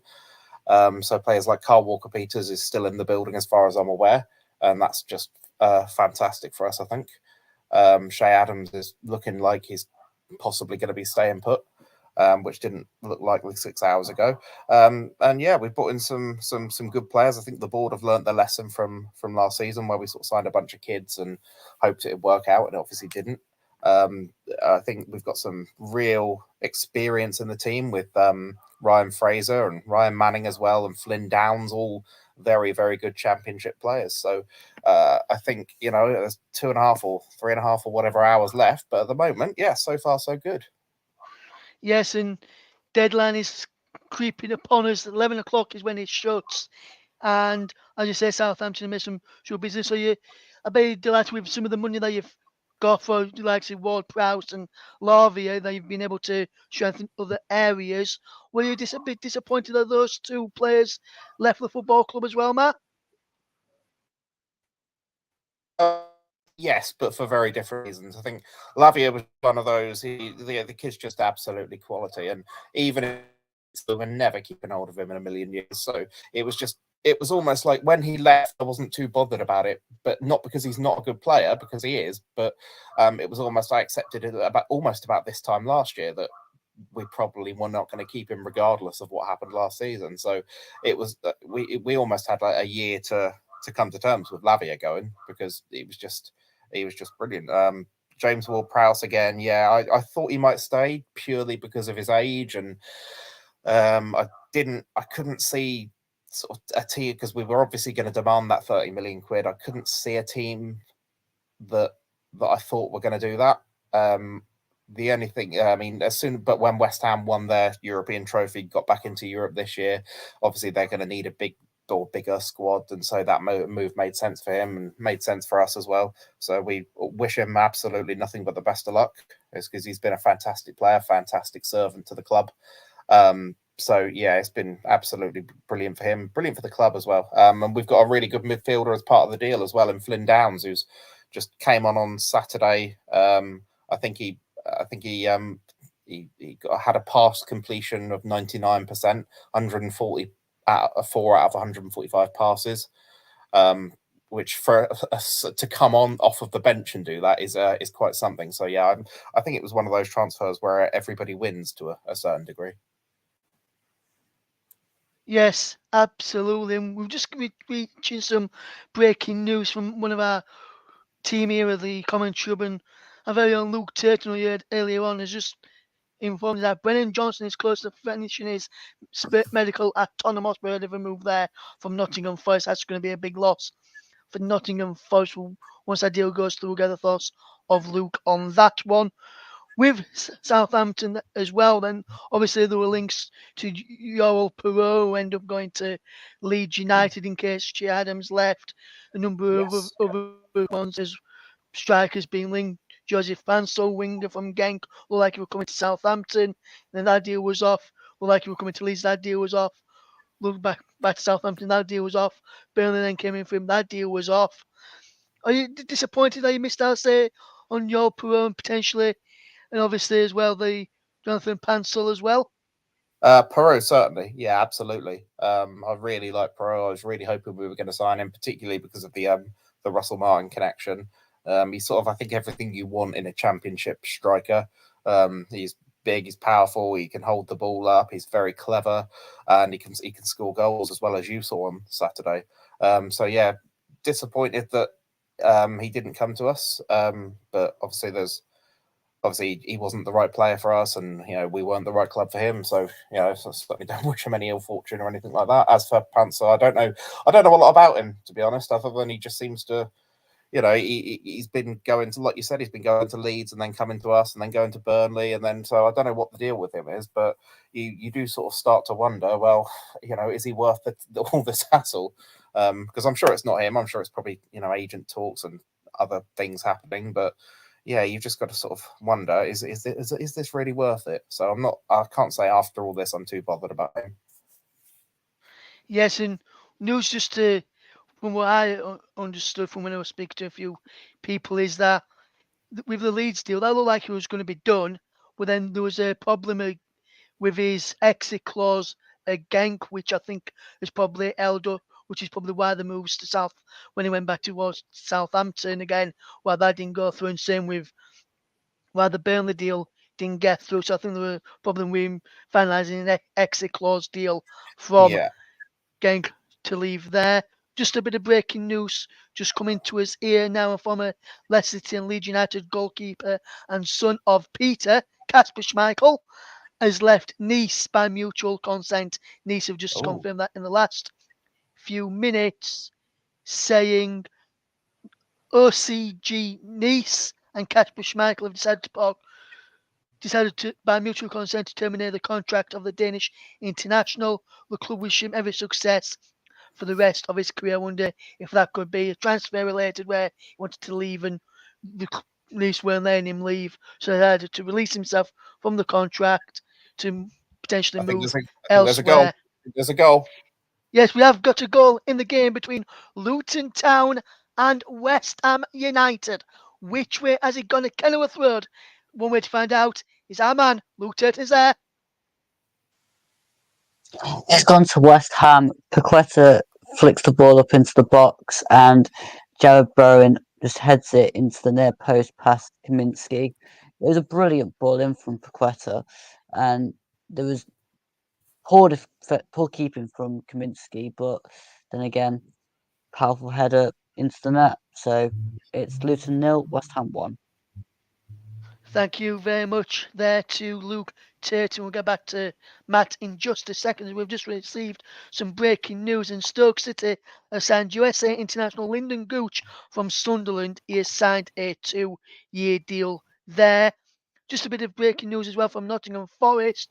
We have just been told here in our earpiece here at the Commentary headquarters that Nottingham Forest have held talks with Norwich City over the signing of Norwich defender Andre Amabamadele.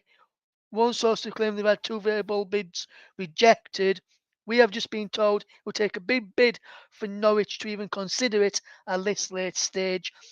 Forest had also tried to sign Trevor Chalobah when his move to Bayern Munich didn't materialise, but as it stands right now, Chalobah will be staying at Chelsea and Andrew Amabamadele will be staying in Norwich City. And also some breaking news in just now. We are told that Burnley are in advanced talks over a deal for Genk forward Mike Trezor and we are told by one of our sources that he is currently having a medical at Burnley right now ahead of that potential move to the Premier League club. We'll keep you up to date with those as and when we get more information. Let's just nip back into the Championship then. And with the Championship deals that have happened over the past, throughout this window, if you were to pick out a standout move to a team, and a team which has impressed you much, Matt, which team has impressed you in the transfer market with their business? We'll try and get back to Matt in just a second. A few technical problems it appears to be that we're having with Matt right now. We'll try and get back with Matt as soon as we can. So we'll get back to Matt as soon as we can do that in just doing that. If we can, we'll try and get Matt back on with us in just a few moments, but it was good to have Matt on with us here. So we'll have Matt, hopefully we'll have Matt back soon. We're just trying to get him back in. As we're just going to see if we can get him back shortly. We'll try and get him back there. Just to some more lines to bring it. Tottenham defender Efe Tanganga has joined Augsburg on a season-long loan, while Fulham defender Kim Mbabu also joins German club Augsburg as well on a season-long loan as well. We have now appear to have got Matt back, so we'll just fetch Matt back in. Are you there, Hello, Matt? Yes, we can hear you, my friend. How are you doing? You okay? sorry about that. I'm not sure what happened there. Yeah, no problem, my friend. But as I was just saying to you, just as you went off, is that with the with the championship deals that have happened this summer, is there one deal that has stood out to you, or which club, or one club that has stood out to you that has made, as when you've looked at their deals that they've done, you've gone, wow, that's been impressive in the championship, first of all, Matt? That's a good question. I think I mean, I think if I was looking from the outside, I think Southampton's were pretty good. I said at the end of last season, whoever signed the Man City centre back, I can't think of his name, the kid we've signed today, was at Burnley last season. Taylor Arwood Bellis. Yes, I said any team who signs him would be pretty pretty lucky, because I thought he was absolutely brilliant for Burnley last season. I really did. So I think like I mentioned earlier, I'm pretty pleased with how that's gone. I think Birmingham, I said they were my dark horses. I'm still sticking by that. I think they've made some very shrewd signings that have gone under the radar a little bit. I think that they would be, if not in the playoffs, they'll be around the playoffs. So yeah, I've been very, very impressed. I said in July that Birmingham were my dark horses, and I'm sticking by that. So yeah, based on that, but Birmingham City. Yes, and if you just look at the window in the Premier League, some of the deals that have happened in the Premier League as well this window, likes of Declan Rice going to Arsenal, just to name one of those. Looks like Brennan Johnson's going to Tottenham from Nottingham Forest. That deal, as we've been told in the last few minutes, very likely to happen, and with these medical coming towards the end there. Moussa Diaby went for Bayer Leverkusen to Aston Villa as well. Nicolas Zaniolo from Galatasaray to Aston Villa as well. Aston Villa also signed Clement Longley earlier today as well. And some good deals for Bournemouth as well, with Alex Scott, Max Aarons as well coming in there. Justin Kluivert as well. Potential another good deals there. So some good deals going off in the Premier League. If you were to say which teams are the standout one in the Premier League, which team would that be? I think Nottingham Forest have been very, very shrewd. I think, again, West Ham, I think, are the ones that stand out. Again, very, very shrewd signings, particularly in the middle of the park. They seem to be really identifying some areas that they struggled in last season, maybe, and just adding real squad depth, particularly in the middle of the park, which is, I think, quite crucial if you're playing that sort of, Sunday, Thursday that they are going to be playing, because that's where the engine of the team is. So I think, West Ham. I've been very impressed by a lot of teams in the Premier League so far, their signings. Sheffield United, I think, are going to do very well to sign that McT from Manchester City. I've always been a massive fan of him. But yeah, if I had to pick, I'd possibly say Brighton, but West Ham. Yes, so good bits of business there, and some breaking news just in here now. And Newcastle United have made a late move to sign Tottenham Hotspur goalkeeper Hugo Lloris. Lloris was frozen out earlier on, and so far turned down Newcastle's approaches, but it looks as though Newcastle will be going in again to try and sign the player and the goalkeeper to strengthen their goalkeeping options as well, which even I didn't expect that deal to happen. I think, like yourself and Luke, also didn't expect that to happen. Just hearing some news in as well, and Luis Sinisterra, the Leeds United winger, was frozen out due to some contractual situations. From where we are hearing, is currently undergoing the medical ahead of a move to Bournemouth on deadline day. It is a loan with a view to a permanent £25 million deal in the end there. So that looks like that is going to be happening shortly as well, should that medical get done in the end there from Leeds United to Bournemouth, which will see him follow Tyler Adams from Ellen Road to Bournemouth as well. But we'll wait and see on that one. That's just news just into his ear at the commentary hub as well. So brilliant stuff there. Now, just one quick final one. Obviously, if you want to, you can say your own team, but you don't have to. If I were to pressure and ask you for which team do you reckon could potentially win the championship title and return to the Premier League next season, out of the teams that you've seen so far, whether that's been on TV or the Southampton games that you've seen, which team do you think could win the league and get automatic and win that title and get back to the Premier League come the end of this season?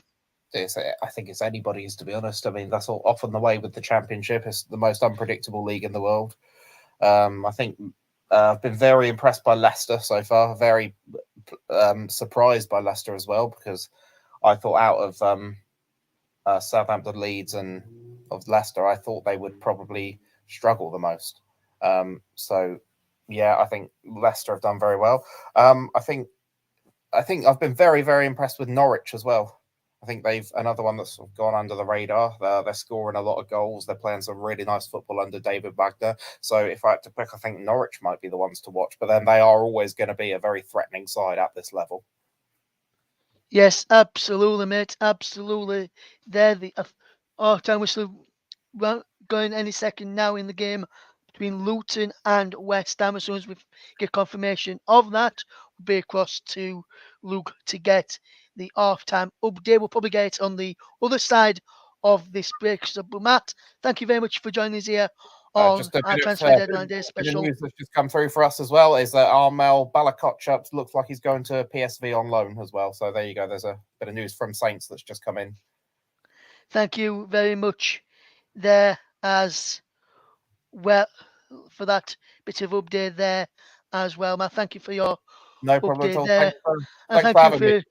Yeah, no, it's Matt. Thanks for coming on. And if you're available when we do our Deadline Day special in January, you're more than welcome to pop on again, my friend. If Much you appreciated. if you're around Thanks that for day. having me.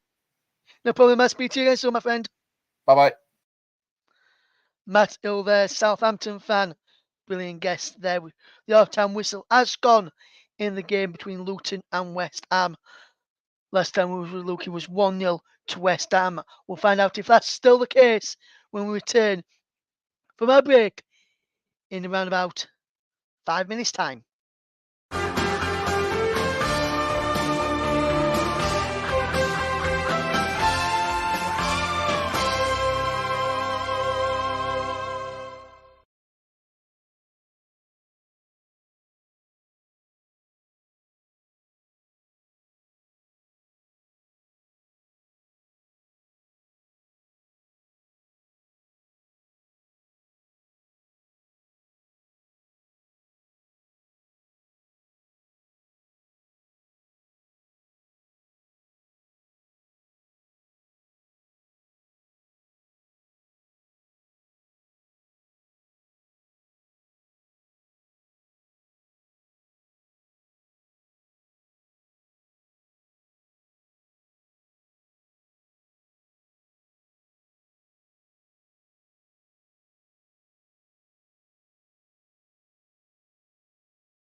welcome back to the Commentary Hub's Deadline Day special here on this transfer deadline day, 1st of September 2023. It's just gone 10 to 9 in the evening, which means fast approaching the final 2 hours of the deadline day, which is going to be a very, very busy last 2 hours from what I understand and from what I'm hearing as well. Big thank you to everyone that's tuned in and listening today. Hopefully we'll have a few more people joining us a little bit later on as well on deadline day. Right, we're gonna go to get our latest update from the game between Luton Town and West Ham United, where it is half time in that match. And let's see what the latest score is and see if it's still 1-0 with your man watching that one for us, our very own Luke Turton. Luke. It's still 1-0 to West Ham, Russ.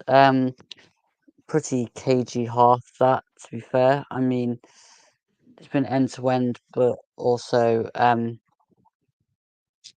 not a lot of actual chances as such. Obviously the brilliant ball in for Bowen's goal from Paqueta is probably the bit of quality we've actually had.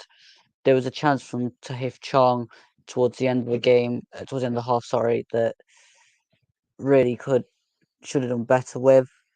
But yeah, it's not been great to watch so far, and Luton 0, West Ham 1. Thank you very much there, Luke. We'll be back with Luke with 4 regular updates in the second half once the second half returns and gets underway in a few moments' time. We're now going to bring in our resident Wolverhampton Wanderers fan and a very good friend of the channel. He's been on the channel plenty of times before. Let's say very good evening to our good friend Kieran Riley. Kieran, how you doing, my friend? You okay? Very good evening, mate. And it's happy. I'm glad to be back. It's been far too long, mate. It's been far too Yes. long. Far too long since you was last on with us, and good to have you back as well, my friend. Hopefully everything is well with you, my friend. Everything okay? Yeah, it's not too bad, mate. Just busy work life and all that. Still managing, obviously, to get down to watch the lovely boys that got in gold and black. But yeah, it's life's good, mate. Life's good. How about yourself? Yeah, all good, mate. Thank you, Kieran. Just deadline day news for Wolves today. Then obviously Tommy Doyle came in from Man City with news that Matheus Nunes went the opposite way to Manchester City for £53 million. Tommy Doyle on loan to Wolves. Just your thoughts on those two, Kieran, and then also thoughts on Wolves' window as a whole as well, my friend, if you don't mind. Well, there's words I can say about Matheus Nunes, but not words that I can say whilst we're on air. I think it was the way the whole Nunes transfer's gone around has been a bit. Is this a PR stunt, or did he really not want to come here? Because the interview he gave with Man City has roiled a lot of Wolves fans, I can tell you. Well, the whole thing when he was refusing to play and refusing to train's roiled us all. But his interview that he came out with said it's a dream to play here. He's always wanted to play in a big club in England. And it's like, excuse me? Can't believe he's just come out and said that. But in exchange, we've got Tommy Doyle. So I've not really looked at him, but it'll be interesting to see how he fits into the squad. But we've had a very interesting transfer window after starting off being apparently constricted with all this financial fair play, and obviously Lopetegui being told that we weren't making any signings, and then Lopetegui leaves on mutual consent. Gary O'Neill comes in, and then we signed 3 people in 2 days. Is a bit of a head scratcher, that one. Obviously, maybe that was the plan all along. Maybe Fosun only saw Lopetegui in for that one season, but the end of that season. But hey ho, we move on. But transfer window as a whole, the players, obviously we activated Boubacar Traore's option to buy from Metz, so we brought him in, and I think that was a very good decision. He plays well. He he rallies the squad. He helps Kilman out quite a bit at the back, so he's been good to have in the squad. Obviously, we brought in Matt Doherty as well, back to the old gold after 9 years with us previously, from a free from Atletico Madrid. So that was I was glad to see him back. He had a bit of a shaky start, but he's come back and he banged two in against Blackpool on Tuesday in the Carabao Cup. So it was good to see him back on the score sheet. Maybe that's going to be a good pairing for the season ongoing.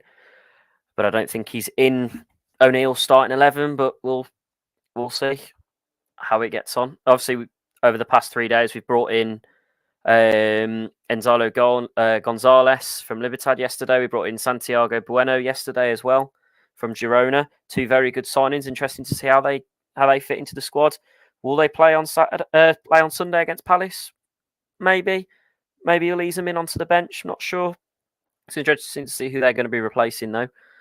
And then obviously we brought in the keeper Tom King from Northampton as well. He got a few minutes in pre-season, and he's definitely one to watch. He's a very, very, very, very strong keeper. He commands his box very well. He was only on for about 10 minutes, but he was very verbal throughout. Very verbal throughout. So I'm looking forward to seeing him play potentially a few games. But obviously with the likes of Jose Sarr and Dan Bentley in as well, it's going to be interesting to see how he rotates the keepers this year. Other guys that have gone out. Obviously, Conor Cody went to Leicester. Obviously, he was our club captain for a long time, but a move that was good for him. Obviously, we came back from Everton, and then we've sent him on. Now he's left the club to go to Leicester. I think he deserves a good season in the Championship. Obviously, Leicester are off to a good start, so maybe we'll be playing against him at Molineux next season. Obviously, Nathan Collins has gone out to Brentford. Interesting, but again, we're of the board, aren't we? And I wonder if they were just making profit, because we've all got a feeling down under that we potentially are for sale. But who knows? Obviously, the saddest signing, I think, for us was obviously Raul Jimenez and Ruben Neves both leaving the club in this window. Obviously, Neves going over to Saudi Arabia for Al Hilal for 47 million, which was our club record until obviously the Mateus Nunes came in. Sad to see him go, but I could see why he's done it. He wants the money for his family, and he's openly said that. So fair play, no love lost with Neves. He'll always hold a spot at Molineux in our hearts if he ever wants to come down and say hello. Same with Raul Jimenez. It's just a shame he couldn't bounce back after his injury. Would I have given him another season? Potentially. But with Kalajdzic back now, and Fabio Silva back off loan as well. Fabio Silva's now been promoted to the number 9, Russ. I don't know whether you've seen that news today. Fabio Silva's now gone from 29, and he's taken Raul Jimenez as his number 9 shirt for the remainder of the season. Yeah, I did see that, Kieran. I did see that one, my friend. Yeah, and I was about to ask you about that one in a few minutes, actually, what you made of that switch from him moving from 29 to number 9. Are you quite happy to see him do that, or was you expecting a new striker to come in and get that number 9 spot and shirt? I wasn't expecting a new striker to come in this close to the end of the window, but I thought he was going to have a little bit more of a fight between Kalajdzic and Fabio Silva for that number 9 spot. But obviously he's made up his mind, giving him the number 9. Maybe this will give him the confidence boost he needs. Obviously he finally got his goal at Molineux in front of fans on Tuesday night, as did Sasha Kalajdzic as well. So it was interesting for that decision. But Fabio Silva's obviously been here the longest, so maybe that gives him seniority for the number 9 shirt. I don't know what's going through Gary O'Neill's head, but potentially it's maybe a confidence boost. So we'll see on Saturday. But so by the looks of it, Fabio Silva's going to be our starter. So we'll definitely see how we go with that. Yes, indeed we will, Kim. We'll come back to you in a few minutes with more questions on the more Wolves situation. Just got a couple of bits of breaking news to come in. The first one is that Celtic have signed Paulo Bernardo from Benfica on loan. That deal has just been confirmed. understand as well, Nottingham Forest have now agreed a deal with Norwich City to sign Andrew Omobamidele, the central defender. Nottingham Forest have seen their proposal accepted by Norwich, and the player is to undergo a medical tests right now.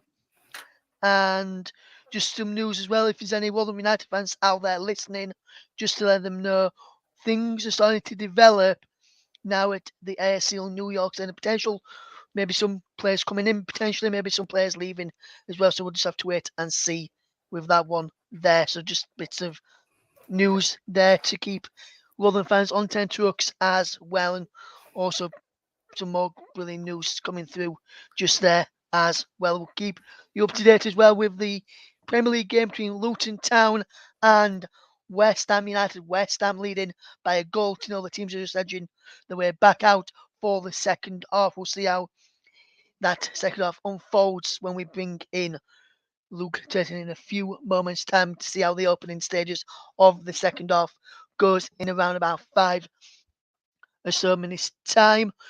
More news in this: Brentford have announced the sale of Mads Bech Sorensen to FC Midtjylland for an undisclosed fee.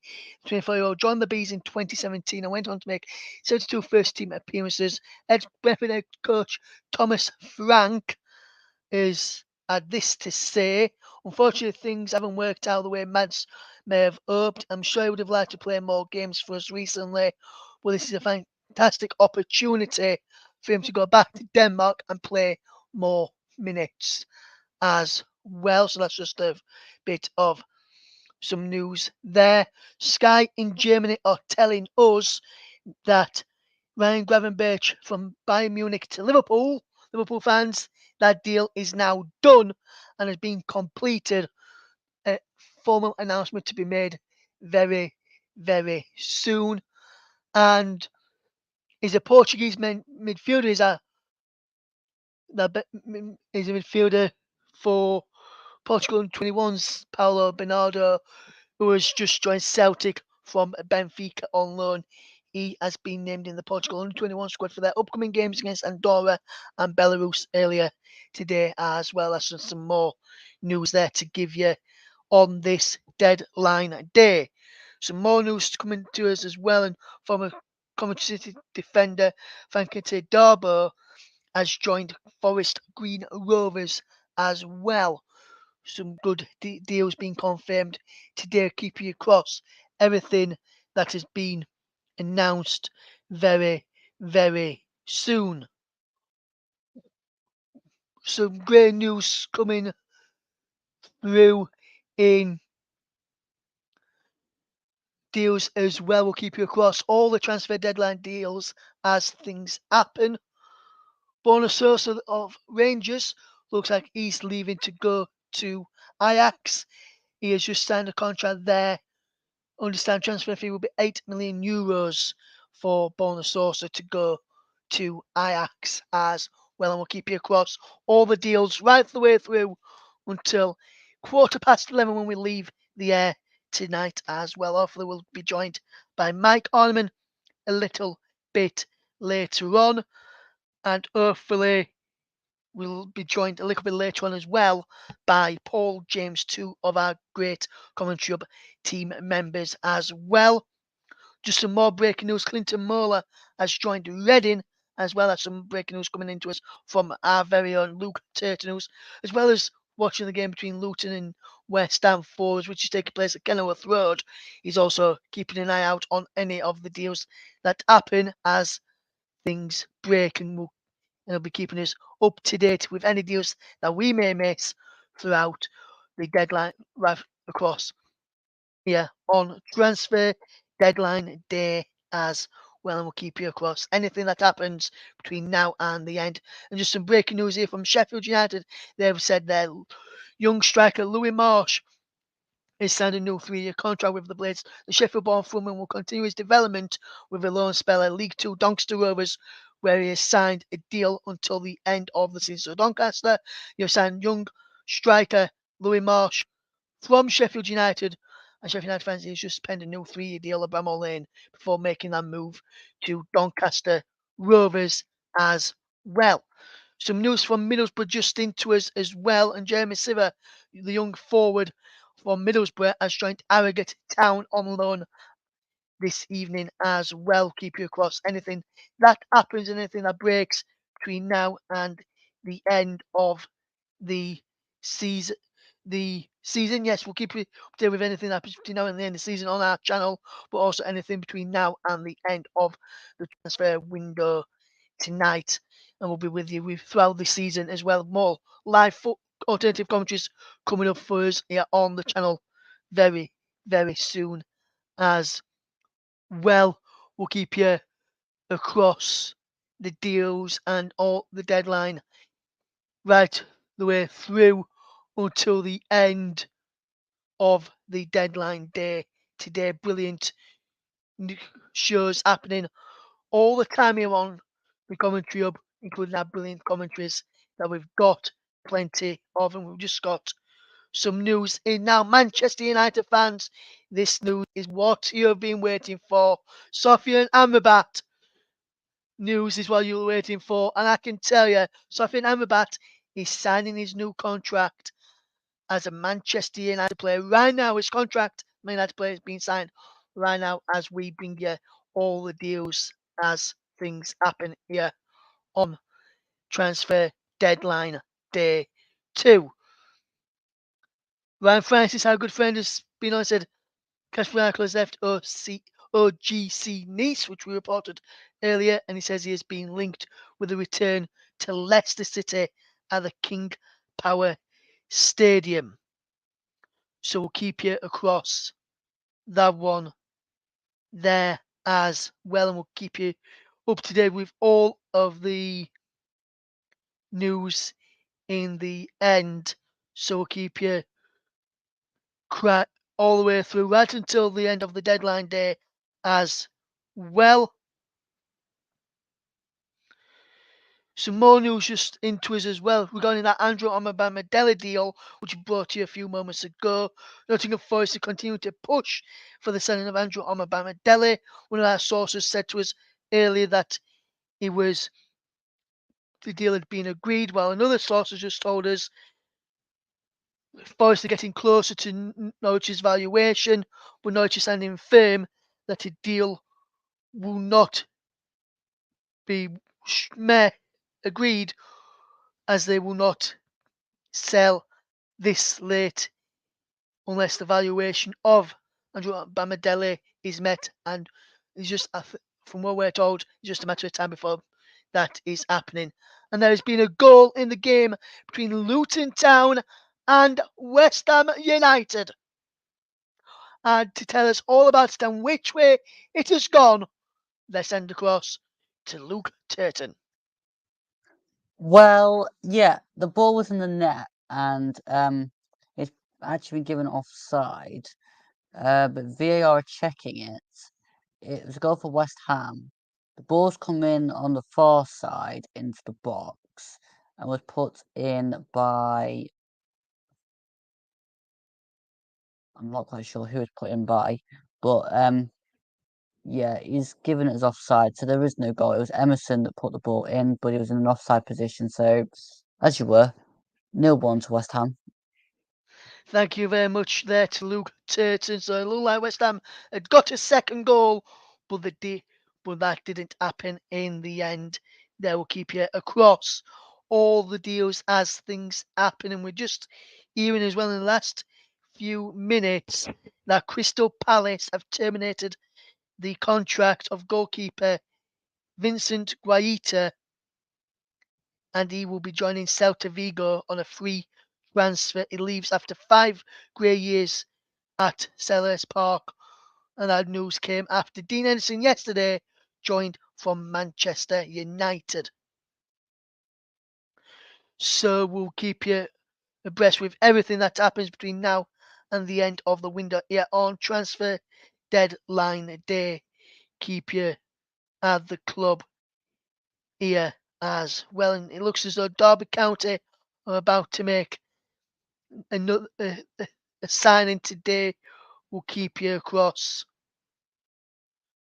that news of who that signing is once we get official confirmation from Derby County, but they're set to sign a player today, which will make it signing number 11 this summer for Paul Warne's side there. And we're interested to see who that's going to be there as well throughout deadline day, and we'll keep you up to date here on transfer deadline day here on the commentary with myself, Russ Finn, and Luke Turton, who's keeping an eye as well as what on West Ham against who are away to Luton Town in the Premier League at Kenilworth Road, and we've also been joined by Kieran Riley as well. We're just going to take another quick break, but when we do return, we'll get back.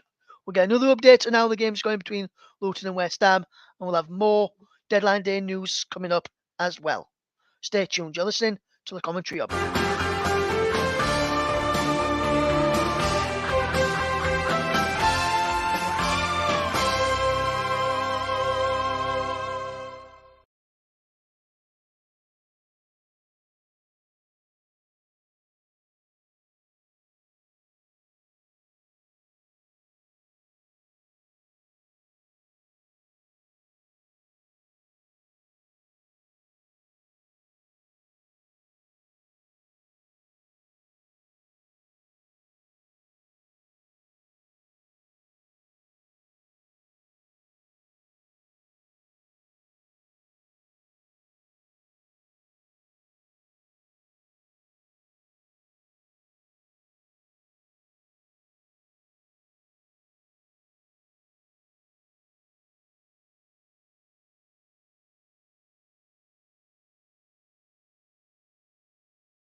Welcome back to the Commentary Hub's coverage here on Deadline Day. It's the Deadline Day special here this Friday evening. Some news just coming into us. Luton's expected to announce the signing of Albert Sambi Lokonga from Arsenal on loan. He is in the crowd watching that game, and we'll keep you across all the up-to-date news as well. Just some news just reached us from Barcelona, and they have announced a signing which I brought you a few moments ago of João Felix from Atletico Madrid. We waited to see official confirmation from Barcelona that they have also signed João Cancelo as well here on transfer deadline day. Just a bit of breaking news for Nottingham Forest. We've got some breaking news from Wolves as well, which we get to in just a moment as well. Nottingham Forest, and we understand that Greece goalkeeper Odas Vlachodimos has passed his medical in Nottingham Forest, and he's set to sign the contract to complete his move from Benfica. We've got some news from Wolves in just a moment as well. Just a bit of line on Burnley for JB, who's still listening. Hopefully, doing okay, JB. Michael Trezor, his deal is at advanced stage, and he's currently undergoing a medical. It looks as though Ian Maatson will be staying at Chelsea after he doesn't want to leave the Premier League club and go to Burnley. And it looks as though Divock Origi has also rejected Burnley to go to Nottingham Forest as well. So there's just a bit of line on Burnley. We have got some breaking news coming out of Molineux this evening while we was on our break, and the man who can tell us all about that is our resident Wolves fan and our resident Wolves correspondent, Kieran Riley. Thanks, Russ. I was just having a quick scroll through the X pages, the Wolves sites, looking at any rumours or anything. But apparently, a French magazine has leaked that an agreement has been reached between Wolves and League One side Strasbourg for the transfer of the midfielder Jean Rickner Belgrade, the young lad who scored 6 times for them in 126 appearances for Strasbourg so far since he joined that club in 2019. Could this deal be done by the end of the window? We'll wait and see. I've not heard of anything. I've not heard of any movement outside of Molineux for him to arrive to have his official photographs taken yet.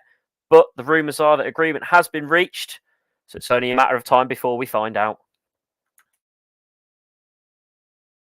Yes, thank you very much there to Kieran Riley. We'll keep you across all the deadline day deals as and when we can. And we're just hearing some news as well that Jamal Baptiste has joined Manchester City as a free agent from West Ham United. He's then been loaned out to Lamel for the remainder of this season. So that deal has just been confirmed in the last few minutes from what we understand this evening. We'll keep you bang up to date with all the transfer deadline day deals that get done between now and the end of the window, and we'll keep you across all of that as we bring you the closing stages. 1 hour and 40 minutes left of deadline day, and it's very interesting to see which clubs get their deals done in the end there. So we'll have to wait and see. We'll just see shots of Neil Maupay arriving at Brentford to complete a move back from Everton on a season-long loan. That looks like to be going through in just a matter of time, and we'll keep you up to date with all the other transfers as well. And we've just reached some breaking news here, a bit more update on Andrew Amabamidele, and we can tell you right now, Luke, which is some news which you're all going to like here.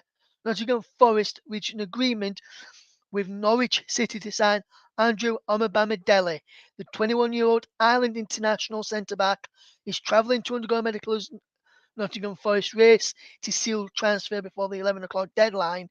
If Norwich City sign a bit of agreement with Nottingham Forest and a deal sheet gets put in time before the 11 o'clock deadline, then Nottingham Forest will have until midnight to get that deal over the line. If the deal sheet doesn't go in and the deal doesn't get completed by 11 o'clock, the deal for Andrew Amabamidele to go from Carrow Road to the City Ground will be off, and we'll have to wait and see if Nottingham Forest, if the deal does fall through today, Nottingham Forest go back in for him in January as well. We're going to be taking a quick break again in a minute or so, and then we'll fetch in another one of our commentary regulars in Mike Ornament very, very shortly as well.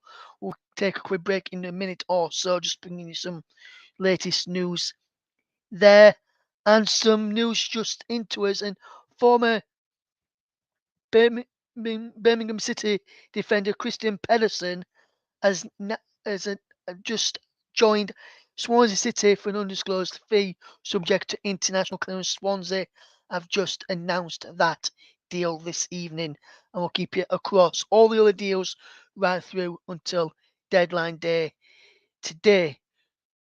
Someone in the chat, GWAS, hopefully you're doing okay, my friend, says, any news on Everton getting players?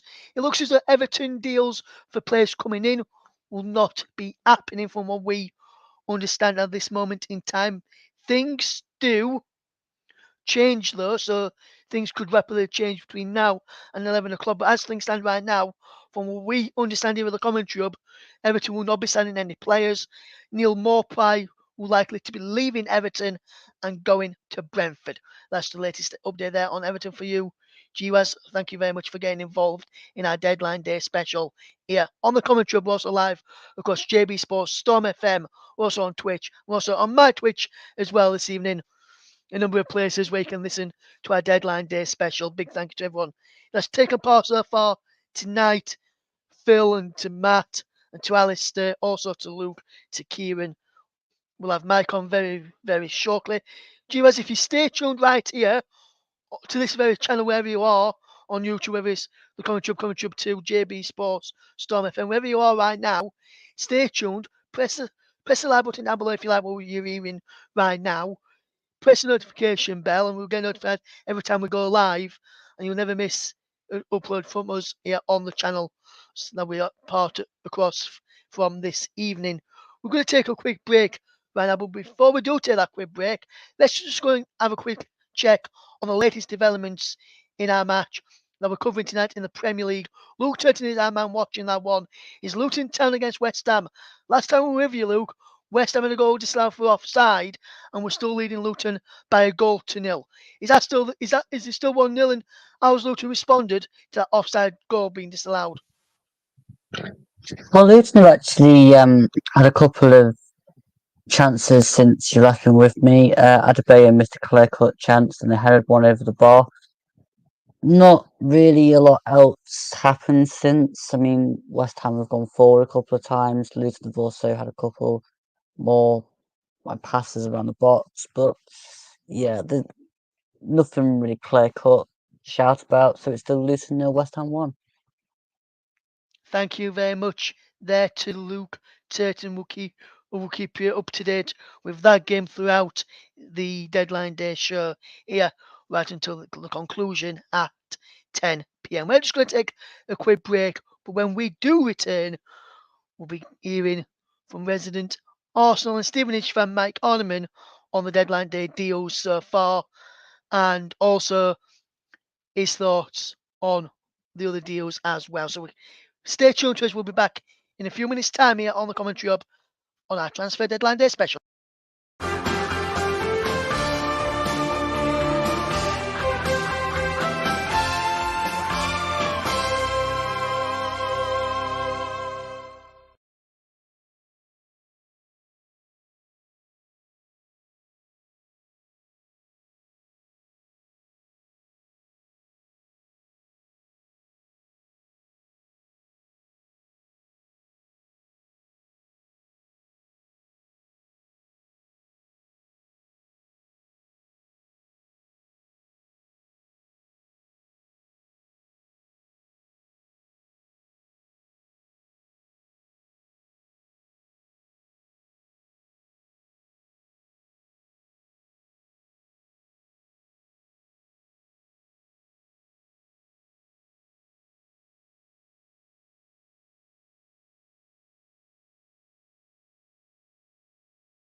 welcome to the Commentary Hub's Deadline Day Special, Transfer Deadline Day Special. And we're just going to bring you some sad news which has just reached us here at the Commentary Hub, and that has come from our good friend Barry Swain, and he just has reported in the last few minutes that former Fulham owner Mohamed Al Fayed has died aged 94. Everyone here at the Commentary Hub would like to send our condolences to the family and friends of Mohamed Al Fayed and everyone connected with Fulham Football Club right this evening.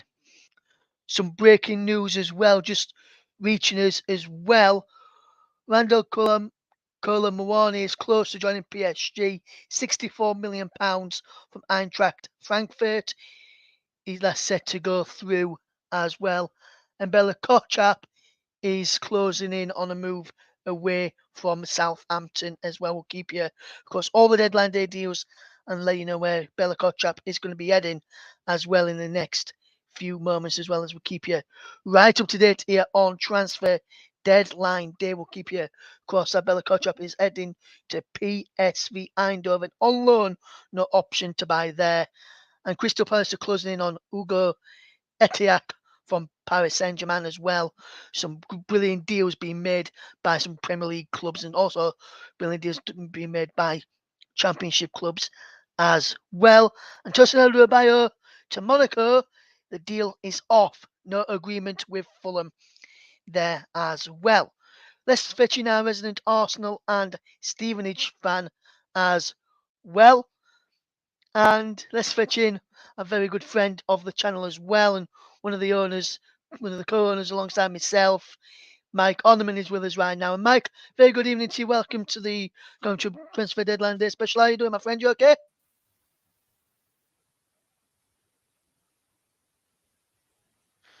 For some reason, Mike, we're unable to hear you there, my friend. We'll try and able to hear Mike at the moment. We'll try and get Mike back with us in a few moments. I'm here, man. Can you hear me, bud? Can you hear me all right?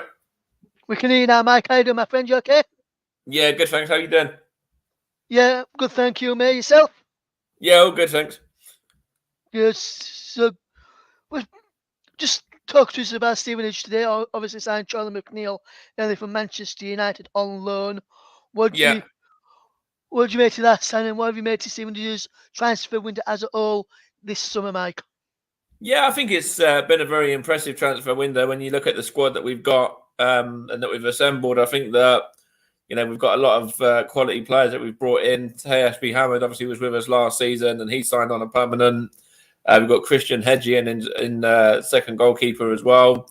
We've got, you know, some quality players. Dan Butler's got a lot of experience. Nathan Thompson's got a lot of experience. Louis Thompson's got a lot of experience.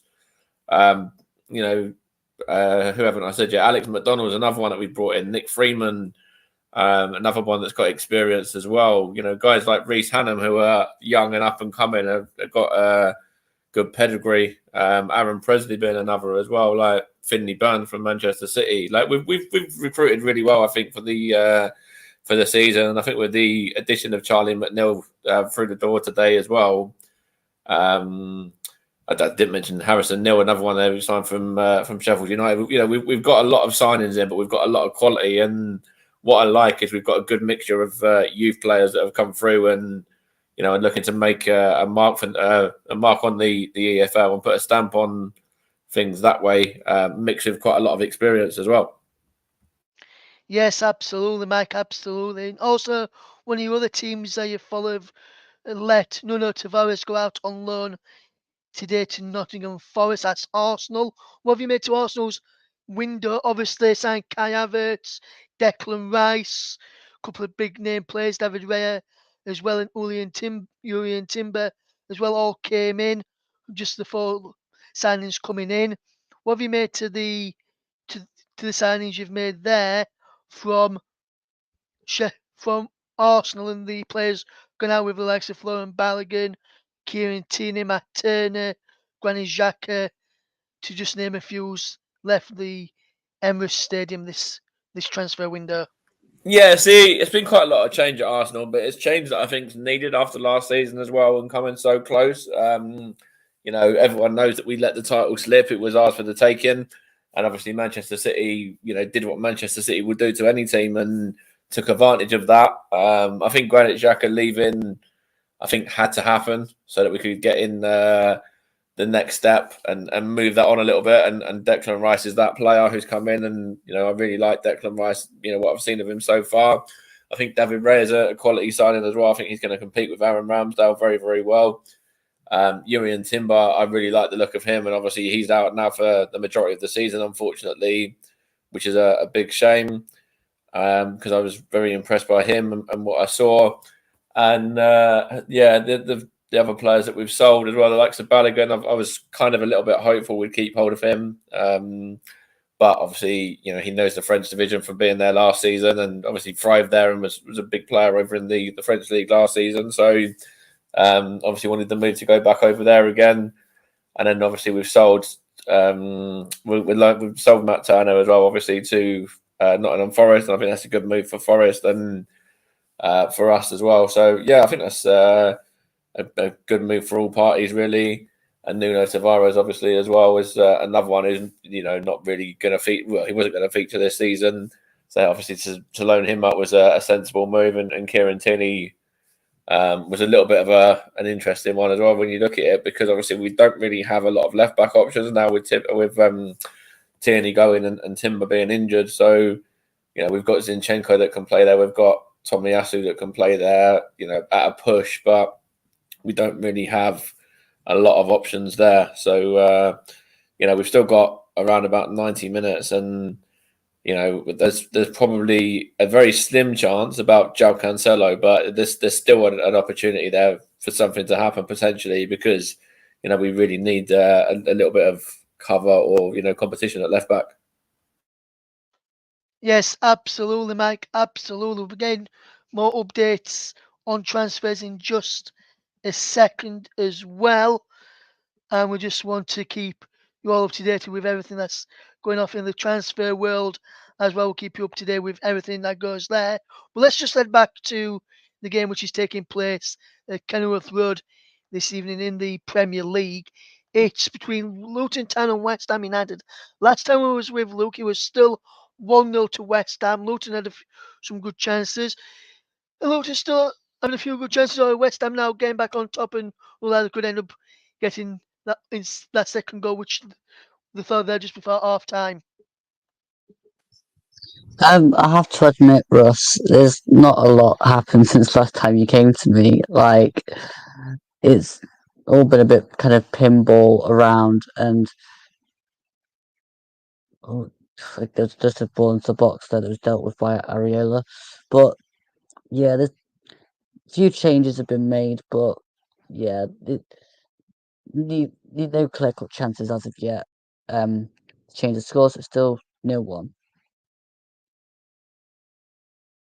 Thank you very much there to Luke. We'll get back with some more transfer news in a second as well. And we're just seeing some news that Colchester United have signed Aurora Edwards from Bristol City for an undisclosed fee. Good bit of news there. And we're just hearing as well that we have just been told that Ryan Gravenberch, who is set to join Liverpool, will likely to be confirmed very shortly. The club statement is imminent from Liverpool to confirm that Ryan Gravenberch has joined them from Bayern Munich. Liverpool fans earlier thought the deal would be off when they couldn't get João Palhinha in from Fulham. Bayern Munich, but we have understanding is very close to being completed now, confirmed now that that deal was not affected by that bit of news there. We did have some news as well. We news earlier that Hugo Lloris could have been potentially going to Newcastle United. Well, we have just been informed that Nice have made a late offer to sign Hugo Lloris following the termination of the contract of Kasper Schmeichel has been linked with a move back to Leicester City. And we brought some news earlier that Wolverhampton Wanderers were close to signing Jean-Richard Bellegarde earlier on today. And Kieran's got an update on that deal, haven't you, Kieran? So yeah, just having another quick look on the Wolves pages, and a very reliable source from the Wolfpack has come out and tweeted out to say that Bellegarde has passed his medical and there's a signing imminent. So with only an hour and 20 minutes to go, they better hurry up. Yes, deal needs to hurry up for the news to come out from there. We'll get back to Kieran when that news is confirmed. We'll be bringing some great bit of news throughout the deadline day, finishing at the end. We're right here until 11:15 this evening. Deal finishes, deadline day closes, and the window closes at 11 o'clock for English club in England. In Scotland, it's midnight, but we won't be here until then. We'll keep you bang up to date with all the information as that happens. Just hearing as well some news just in. Blackburn Rovers striker Ethan Walker has completed a season-long loan move to Morecambe. The 21-year-old is yet to make his senior debut at Ewood Park, and we're also hearing that Fiorentina have reached an agreement to sign Maxime Lopez from Sassuolo as well. We'll keep you up to date on transfer deadline day with how the deals get done throughout until the close of business at 11 p.m. in England, 12 o'clock in Scotland, which will keep you up to date until 11:15 with deals in Scotland, with any news there. And we're getting some breaking news coming out of Manchester United right now. We're waiting to get confirmation of that. And it is that, and I can see shots here of Safwan Amrabat is having his photo and pictures taken for the official club announcement for Manchester United. So Manchester United fans, you have got Safwan Amrabat through the door. We have been told as well in the last few minutes that Rob Holding is currently undergoing his medical at Crystal Palace out of a permanent switch there. As we just see more, as we just look at more shots on our monitor in the studio here of Safwan Amrabat taking photos at Old Trafford ahead of the formal announcement from Manchester United. We've got some news as well from Stevenage, which we'll bring you in just a second. Just going to quickly just grab a look around the socials, see if there's any more news in just before we get the news from Stevenage in just a second. Unsure which club it is at, but news in a few minutes ago is that Peterborough United have tonight given permission for Jonson Clarke-Harris to speak to a club over a permanent move. He says he's over to the club and the player to agree terms. We're unsure who that terms are going to be. We are told as well in the last few minutes that Everton are in advanced talks to sign Maxwell Cornet from West Ham. Cornet is currently sat on the West Ham United bench at Kenilworth Road as they take on Luton Town this evening in the Premier League.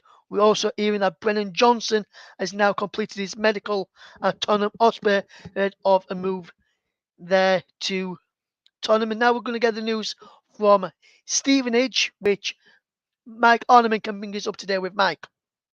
Yeah, so the news that I've got is about a player that Stevenage have been linked with this afternoon into this evening.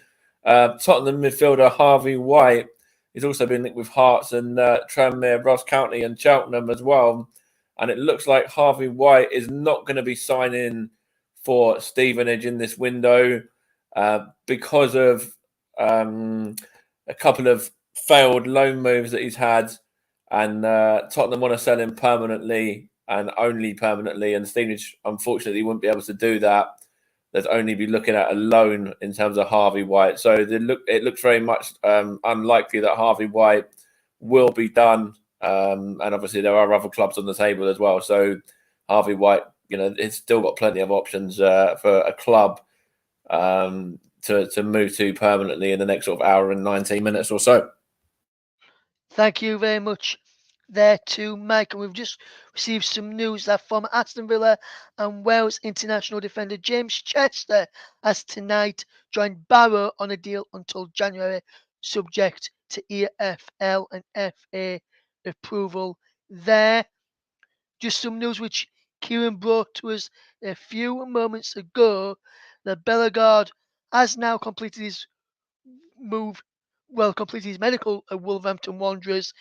We're told the deal is not done yet, but is very close now, Kieran. So that deal could be getting over the line before the 11 o'clock deadline here on transfer deadline day. Some news in for Sheffield Wednesday fans, and Jeff Hendricks' loan to Sheffield Wednesday from Newcastle is going in the right direction. That deal looks set to go through in the next few minutes as well. So be interesting to see how that deal and how that one will get wrapped up. We're told as well, and we've just seen between Liverpool are now moments away from confirming the signing of Ryan Gravenberch. That deal is now just being confirmed. Ryan Gravenberch is now a Liverpool player. Liverpool have just announced it in this very second, so we'll keep you up to date with that. We'll go tomorrow with some more news in just a moment, but first, there has been a goal in the Premier League game. Is Luton Town against West Ham United? And which way has this goal gone, Luke Turton? It's gone to West Ham, and Kurt Zuma has just headed the ball into the net from a Ward-Prowse corner. Very well taken, very well headed, and oh dear Luton, that was very, very poor defending. So it's now Luton 0, West Ham 2. Thank you very much there to Luke Turton. 5 minutes plus stoppage time left to play in that match at Kenilworth Road. So a bad start to the life in the Premier League for Luton Town, and a bad start at home to Luton Town as well in the Premier League after they played in the Cup in midweek there as well. And we are now got some news just reaching us here as well, which I brought to you a few moments ago regarding Liverpool with Ryan Gravenberch. But Mike has got some news to announce for us as well. And Mike, what have you got for us? So, yeah, there's nothing confirmed or anything as of yet. But what I will say is this is something that Stevenage fans that are listening need to be aware of. Steve Evans, on his interview before the game tomorrow against Leyton Orient, came out and he said that a player approached him at 7 o'clock this morning about signing for the club. A player that Steve was very, very interested in. And there has been discussions and talks are still ongoing with that player as well. So just keep an eye out on that one, because there's still something that might happen regarding that. And just wait and see. Basically, just don't go to bed yet. Is my sort of message there. There's possibly going to be one more in. Yes. So what I was going to say to you, just there is, don't go to bed just yet, Stevenage fans. This I think Mike was trying to say there as well. We'll keep you across all the deadline day deals as and when we can bring you any news as well. Ryan Gravenberch news, I can tell you that he signed a 5-year deal at Anfield and the fee is £34.2 million for Ryan Gravenberch. And news just into us as well, Luke, which you'll be happy with regarding Nottingham Forest. Nottingham Forest have now finally agreed a deal with Norwich City for Andrew Amabamidele. The fee is in the region of £20 million. Amabamidele is now travelling for his medical from Rotherham right now, because he travelled up halfway up earlier to Rotherham ahead of joining Nottingham Forest, and He's now on his way from Rotherham to Nottingham to sign for Nottingham Forest should he pass his medical. There will keep you bang up to date with that one as and when we do so. Some breaking news here, as well as Alvaro Odriozola has joined Real Sociedad from Real Madrid. Real Madrid have just announced that deal in the last few minutes. There will keep you bang up to date with everything that goes off here on transfer deadline day. I'm going to keep you up to date with that news. Just breaking away from transfers of the players on the pitch for a moment, and then we'll get back to those as well. But we just want to say on behalf of everyone here at the Commentary Hub, a big congratulations to our very own Sam Armitage. And it was news which was brought to our attention a few moments ago from one of our other good friends and colleagues, Liam Brusby. And we want to say a big congratulations to Sam for becoming head of sport at Shock Radio. And Liam says it's a station that he's familiar with, which he was which he was the head podcast of back in 2020, 2021. And he said to Sam, he's a massive part of the station. So best of luck from everyone here with the Commentary Hub to Sam Armitage with that one there. And we'll keep you bang up to date with everything that goes on there. But that's just a bit of news there to keep with the news there for Sam Armitage, a member of the Commentary Hub team. So congratulations to Sam there with his own deadline day signing move as well. But he will still remain with the deals there. And we can bring you up to date now with news from Barcelona. And they have announced the signing of João Cancelo on a season-long loan from Manchester City. No option to buy included in the deal. Straightforward loan deal there is what we have got for you there. We'll keep you bang up to date with everything between now and the 11 o'clock deadline. And that is the bit of news there. And Mike, I can see in the comments section that you're a bit worried with the Arsenal's left back situation. Why is your concerns with that, and what's your concerns regarding that? Because I know I think I said it just a minute. I was expecting Cancelo to come in. Yeah, see, I said it a minute ago when I was on before that we've got Zinchenko that can play there, but he's obviously got a pretty poor injury record. Has been out long term. Timber's out long term. Tierney's gone out on loan. We've got players that can play there if need be, but they're not naturally able to. That's not their natural position. Sorry, I should say they're just doing a job there, like Tomiyasu and like Kivior. But I think that that is a worry. I think the left back situation is a worry. I think we've kind of hedged. I think we've kind of put all our eggs into one basket with João Cancelo, and obviously that hasn't gone through because Manchester City are only looking to send him to us for permanently, which we weren't able to do. And then he's been loaned out to Barcelona instead, because it's not competing against another team from the Premier League or a direct rival, basically. So that's a worry. Do I think we'll be able to do anything in the next hour? Probably not, but stranger things have happened in football. Absolutely, Mike. Absolutely. And just a bit more news on Andrew Bamadelli. He was in Rotherham anyway because Norwich take on Rotherham at the ASL New York Stadium tomorrow. And that's why he's travelling from Rotherham across to Nottingham to complete his medical and a move to Norwich City. There, we've got some breaking transfer news to bring you, which we've just talked about with João Cancelo news, but we've got a goal update to tell you about in the game between Luton Town and West Ham United. But which way has it gone, Luke Turton? to pull the goal back. The ball was sent into the box. It was headed in towards Mads Anderson, and Mads Anderson just heads it straight past Areola into the West Ham net. So it's now Luton 1, West Ham 2.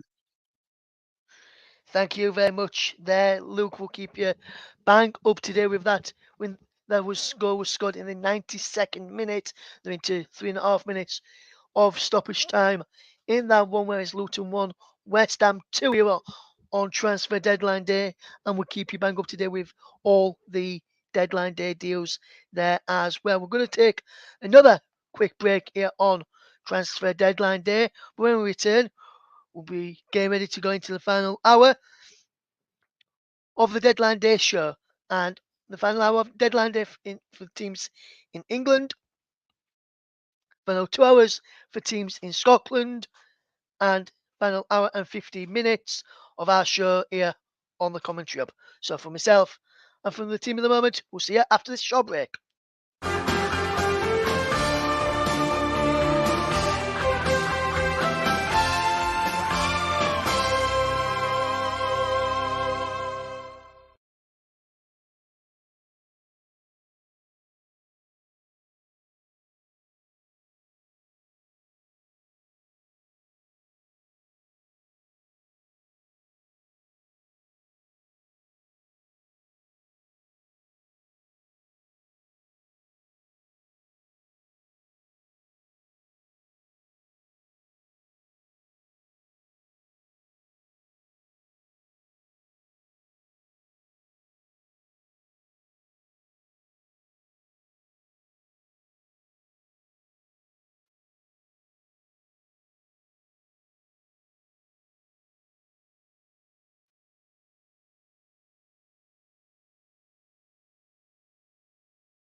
Welcome back here to the Commentary Hub's Transfer Deadline Day special, and we're with you right until 11:15 p.m. this evening, and we're almost into the final hour of the deadline day.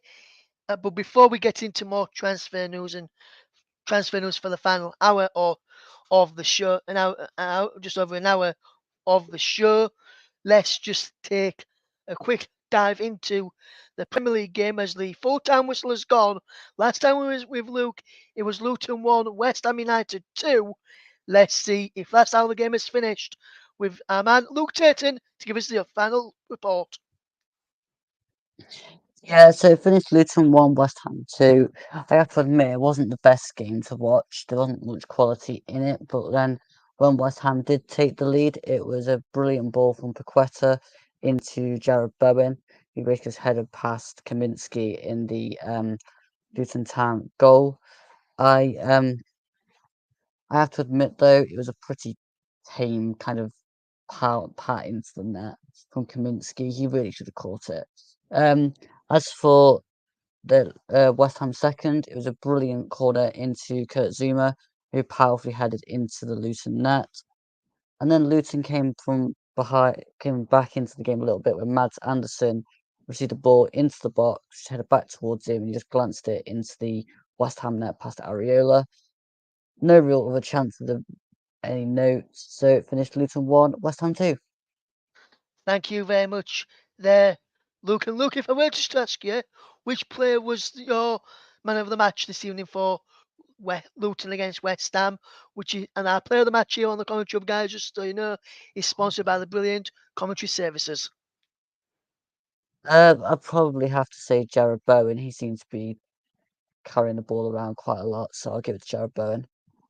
Yeah, so Jared Bowen, our player of the match as well for Luton against West Ham. Big thank you there to Luke Turton for his updates on the game this evening.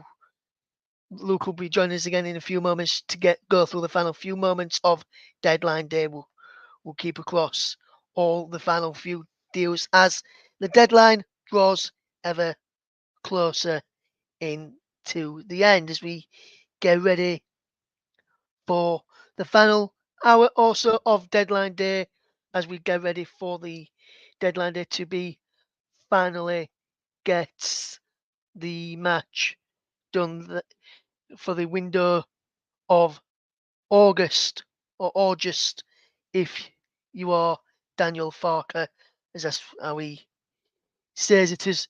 Just a quick reminder of the fans who have had players signed today for their clubs and if they can play this weekend in their matches, just so you get updated there.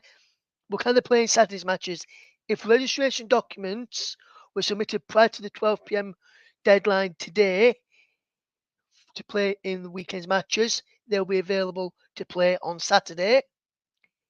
If they were submitted after 12 o'clock and before 11 p.m., the registration will still be processed, but will not be able to feature until Sunday, September the 3rd. So it'll be interesting to see how the deals get done. Anything after the 11 p.m. deadline will have to wait until after the international break, as the internationals will be coming up very, very shortly or in the week next week. In fact, after this weekend's round of fixtures, hopefully we'll have some live matches for some of the games. There, just some breaking news coming in all the time then, and we've just reached some breaking news with 2D deals with 2 hours until deadline day. So we've got 2 deals being confirmed. First up from Huddersfield Town, and midfielder Scott I has joined Scottish Premier League side Ross County on a season-long loan. I, 22, is a Scotland under-21 international, has made 50 appearances for the Terriers. He also spent time on loan at Rotherham United. Some breaking news from Hull City to tell you about. An Hull striker, Oscar Estepinian, has joined Metz on a season-long loan with an option of a permanent deal there. Those deals have just been confirmed by Hull and Huddersfield respectively. And some breaking news here now, and his unwanted news, which was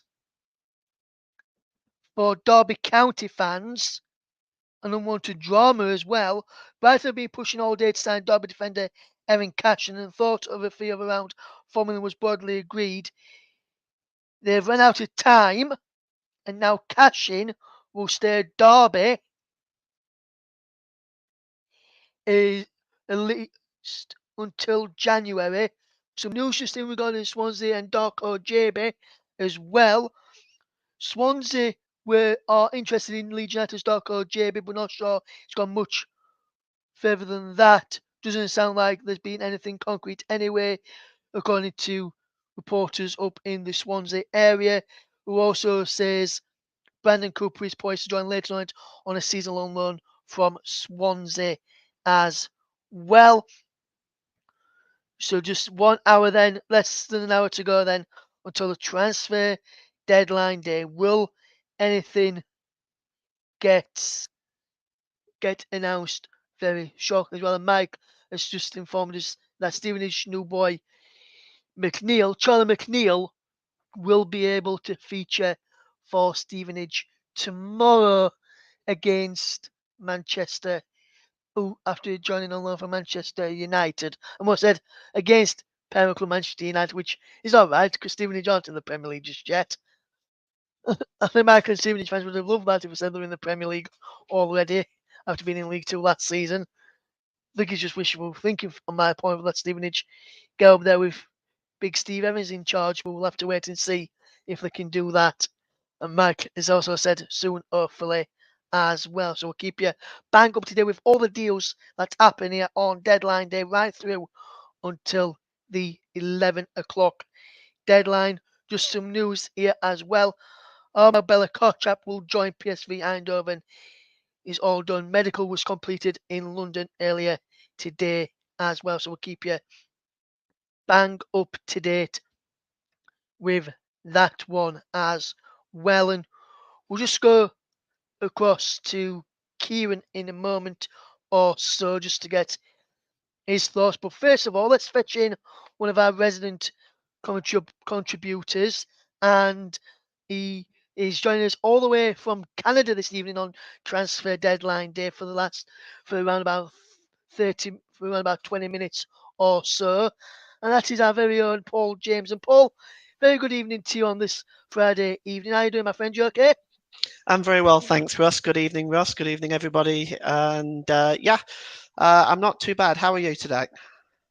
Good, thank you, Paul. Good, thank you, my friend. So, Paul, been some excellent deals gone through in the transfer window so far on deadline day as well. Obviously, as the people on the show who's with us today, so Luke, Kieran, and Mike, and myself know that you are a Burnley fan. Just want to ask you, because I know JB, who's probably listening as well, hopefully you're doing okay, JB, out there. Just want to get your thoughts on the deals that Vincent Kompany has done so far this window, and I'll just run through them for anyone who's not been keeping up to date with that. So it's Noah Misango from Bristol City, Hans Durlock from Anderlecht, James Trafford from Manchester City, Zeki Amunde from Basel as well, Jordan Bayer from Borussia Mönchengladbach, Luka Kushelko from Espanyol, Michael Obafemi from Swansea, Darragh O'Shea from West Brom, Lawrence Vigouroux from Leyton Orient, Nathan Redmond from Besiktas, Jakob Brun-Larsen from Offenheim, Sander Berger from Sheffield United, Wilson Orbet from Troyes, and Aaron Ramsey from Aston Villa, and potentially some more coming in later as well. Paul, what's your thoughts on those deals that Burnley have made and potentially ones that could potentially happen towards the end of the day? Well, it's I'm not sure what's going to be done today, to be honest, given the fact that they seem to be just chasing after Ian Maatsen, who is not really interested in joining by the looks of it. It's, to be honest with you, I think some of the deals are actually really good what they've done. The Aaron Ramsey one, I think, is really, really good. I just think they've gone for a lot of younger players, and I think that whilst that worked in the Championship, and I think it worked really well, I think in the Premier League it's a different beast, and it's a very risky move to make.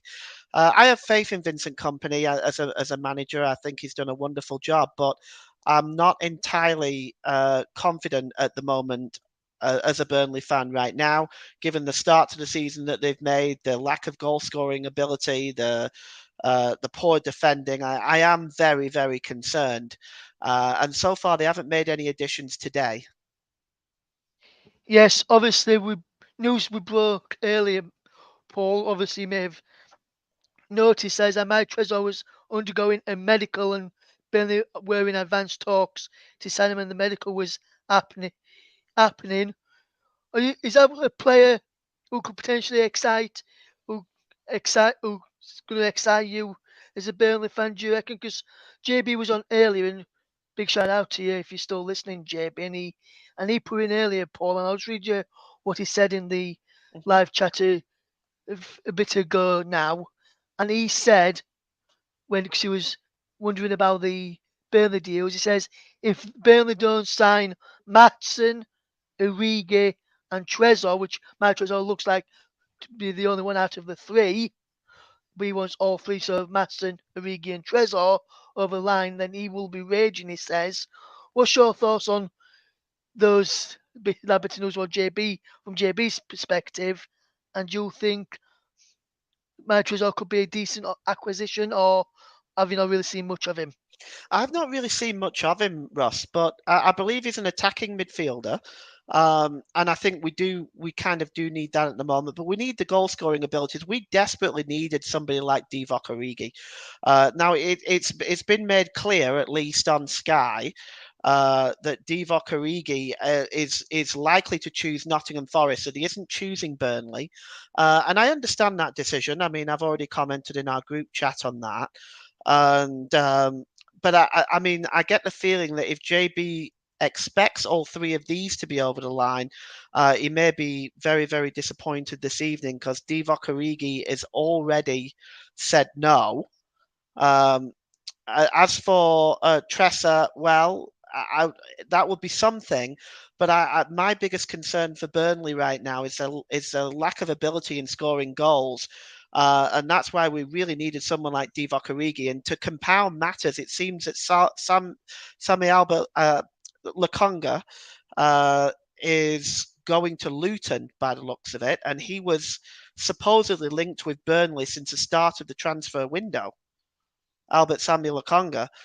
So it's very, very disappointing for Burnley at the moment, and today has not brought much fruit for Burnley and Vincent Kompany. And for me as a Burnley fan, I am very concerned going forward with what we have.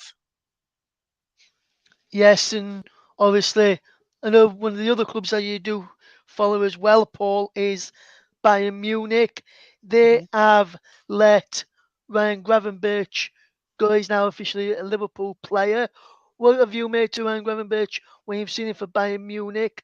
And do you think he could make a decent impact in the Premier League with Liverpool? It's an exciting player. There's every reason why I can see why Jurgen Klopp wants him. He's a very, very exciting player, and the problem is, it looked like Bayern were looking at Paulinho to try to replace him, and that hasn't happened either. That transfer fell through today, as well as the Trevor Chalobah one. So Bayern are going to be left a little bit short. As you know, Bayern Munich, European giants, so they've got depth, but that's a big empty hole today for them. It's not been a good deadline day for Bayern either. So all in all, not been a good deadline day for me.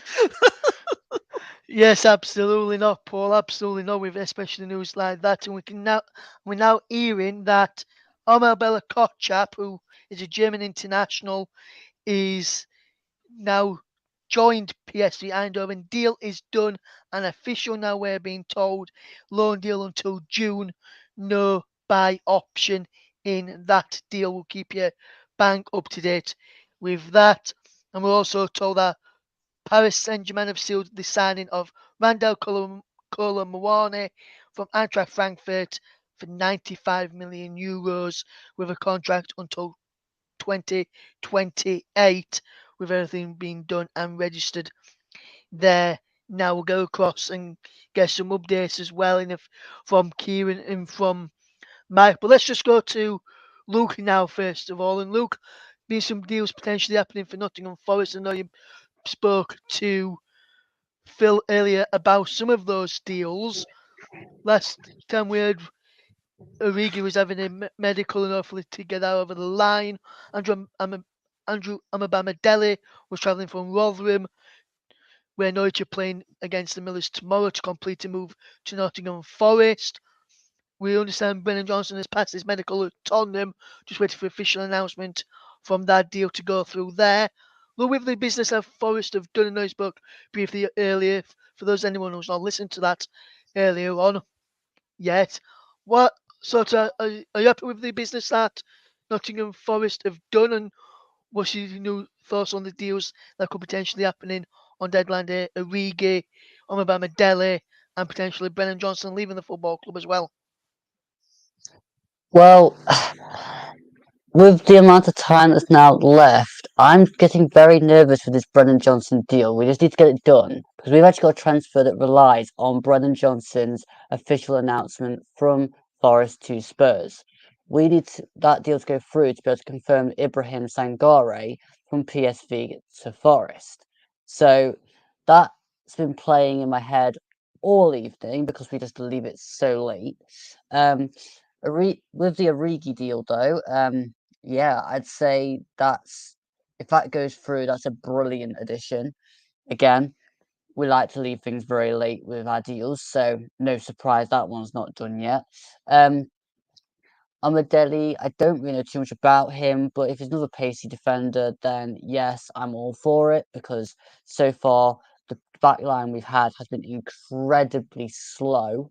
So I'm not surprised we've been looking at adding an extra pacey player to the other edition of Murillo that followed yesterday. As for there's also Odysseus Vlachomidos, the Benfica keeper, of which I keep trying to say his name in the hope that I'm going to bet it into my head because I'm not going to keep calling him OV. But yeah, so they're the potential ones to be done tonight, hopefully. I'm very happy if all those come off with our window. If we get 3 out of those 4, again, I'd be very happy with that too. I I think we've made some mad signings this window. Like it's not often you get 2 Argentinians and then 2 Brazilians in a transfer window, so you've got to be happy with that. But yeah, I still think there is the 46 minutes that are left. There are definitely deals that need to get done and quickly. Well, with regards to Sangare from PSV Eindhoven to Nottingham Forest, from what I understand, he's been in England since 9 p.m. today, this evening, of finalising his move to Nottingham Forest. So that deal looks likely to be happening, but we'll just have to wait for official confirmation.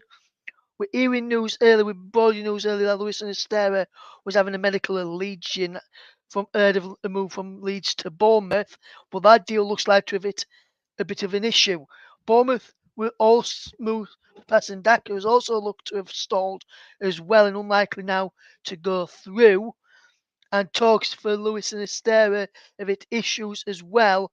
And there's reports that looks a tough one to get over the line there for Bournemouth as well. So that deal may fall through in just a few seconds as well. We'll keep you bang up to date with anything that we get as soon as we hear anything there. Just some breaking news just into us here from Fleetwood Town, and they have announced the signing of Javier Simons on loan for the season from Hull City of the Championship. So that's a signing there going to Fleetwood Town. And Wigan Athletic have announced that Luke Brennan has joined the New Saints on a season-long loan from them. Good luck to him there, they say, as well. We're interested to see how that deal is there, just to keep bang up to date with anything else that happens. As soon as we hear anything, we'll bring it to you here on the commentary hub. Some news just into us as well, which may delight Luke Turton. You've just been speaking, Luke, about potentially you wanting the Brennan Johnson deal to happen. Well, we understand right now that a deal to take Brennan Johnson to Tottenham Hotspurs is done, just awaiting official confirmation from both clubs. But from what I understand, the deal to take Brennan Johnson from Nottingham Forest to Tottenham Hotspur is done, which could get that Sangare deal over the line from PSV Eindhoven to Nottingham Forest, which is what Luke is looking forward to happening tonight. we'll just get, before we go to Mike to give some news on the Johnson Clark Harris news, which we brought you, then potentially which club that may be coming to. But before we do that, we'll just go to Kieran and just ask you then, Kieran, if Wolves don't send any more players now, Kieran, between now and the end of the deadline, would you be happy with the business that Wolves have done this summer? Yeah, to be fair, obviously we've always had that history of having one of the smallest squads in the Premier League. So, and look where it got us in our first season. We managed to get Europa League football. So, I'm reasonably happy with the signings. I'm glad now we've managed to offload Mateus Nunes to City, obviously for that club record fee. A few players that I wish hadn't have left, but they've got their own reasons for leaving. So, but the guys we've brought in to cover them and the squad we've got currently, I should be fairly happy with. Still, I'm starting to get a little bit worried now that there's just over 40 minutes to go, and we still haven't announced this new signing. Believed to be in the region of 12.8 million. So, be interesting to see whether this goes through. But I'm relentlessly scrolling through Facebook trying to look for the official confirmation from the club, but still nothing yet. But I will bring you all the news from Molineux as soon as I get it. Thank you very much there, Kieran Riley, with the news from Wolverhampton Wanderers there. We're going to go through to a break in just a second as we wait for news here. JB says, angry isn't the word right now. What Forest got that Burnley hasn't, no disrespect. And I think, JB, with the calibre of players that they've fetching in, and the calibre of players that have fetched in, like Nuno Tavares, who was challenging part of the Arsenal squad, which challenged towards the end of that season for the title. I know he didn't play that many games, but he's in around the Arsenal squad for many years. There's some of the quality additions that they've made, like Callum Hudson-Odoi, went out on loan to Germany as well, coming in. I think that's probably the reason why Origi has chosen to go to Nottingham Forest over Burnley. Nothing against your team, so I don't understand why you're that angry as well. And we're also hearing that Ian Maatsen will now stay at Chelsea.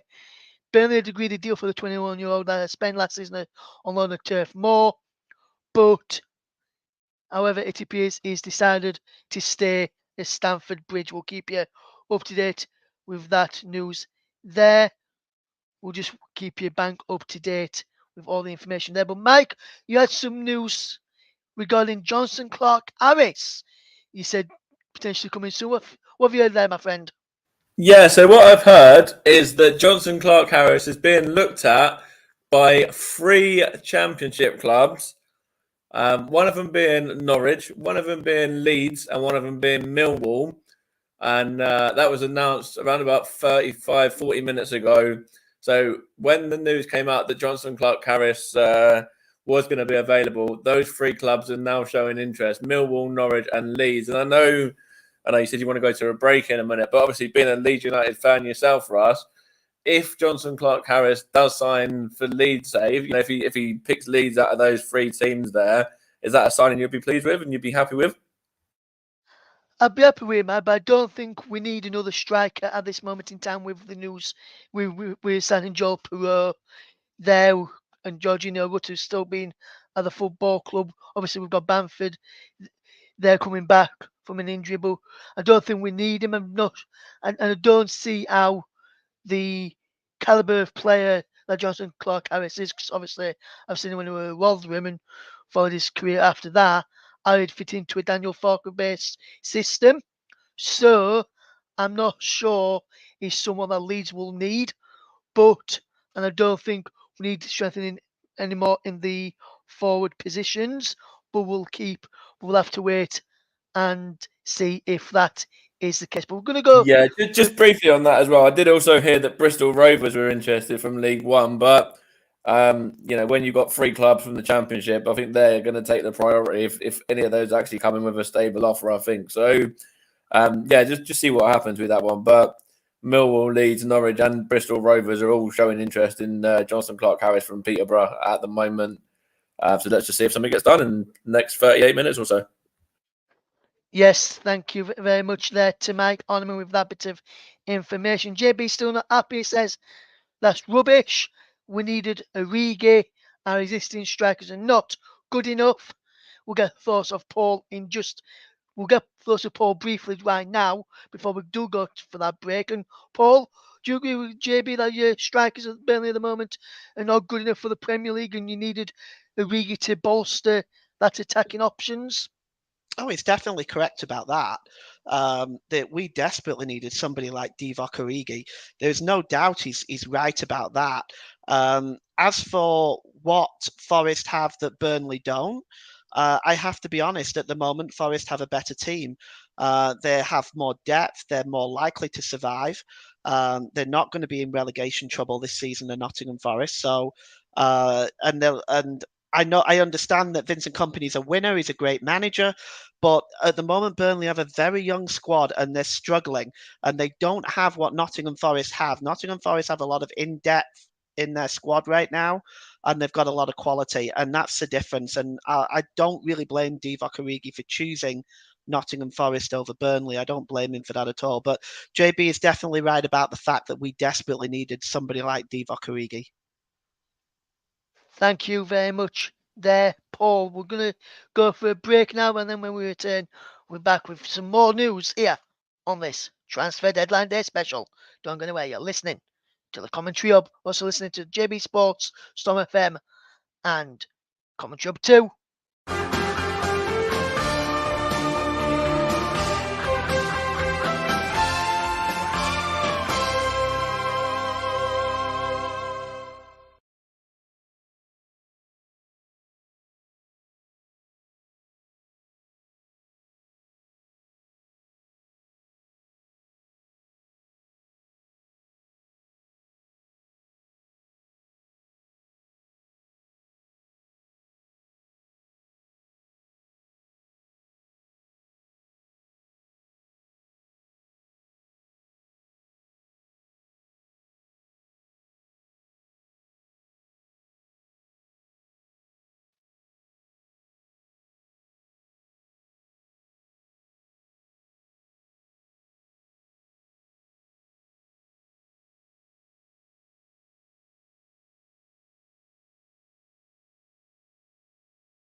Welcome back to the Commentary Hub's coverage of Transfer Deadline Day on this Transfer Deadline Day special. We're bringing you all the deals that happen right up until the window closes at 11 p.m. British summer time, and we'll be on air till 11:15 British summer time. So we're almost into the final half hour of the deadline day, near enough, and we'll just bring you some news just here. And Russian club Zenit St. Petersburg failed with a €40 million bid for Uj Etika from Paris Saint-Germain. There is reports that he will stay at Paris Saint-Germain this season despite links to West Ham and Crystal Palace. We did bring you earlier that Crystal Palace were looking to try and get a deal over the line, and that deal was close. Now it looks like PSG have told Crystal Palace the deal will no longer be happening. We also understand that Brennan Johnson is a Tottenham Hotspur player now.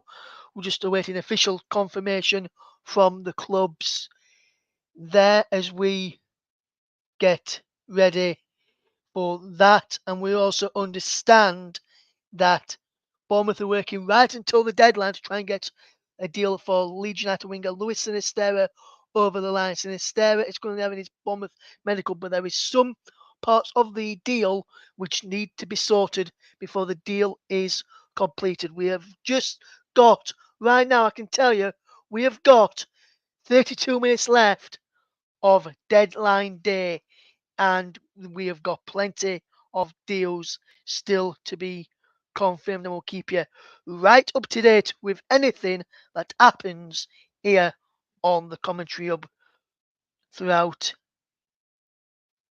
the news tonight. We'll keep you bang up to date. We'll wait and see if there's any deals that get done in the end this evening, and be interested to see if any of those deals do get over the line. And we've just got some news from Leeds United, which we're going to see if we can bring to you right now. And the news from Leeds United just coming into us here on the commentary was just a bit of news that one of the Leeds United under-21s took action against Stoke earlier and won by 2 goals, won 2 penalties from Sean McGurk.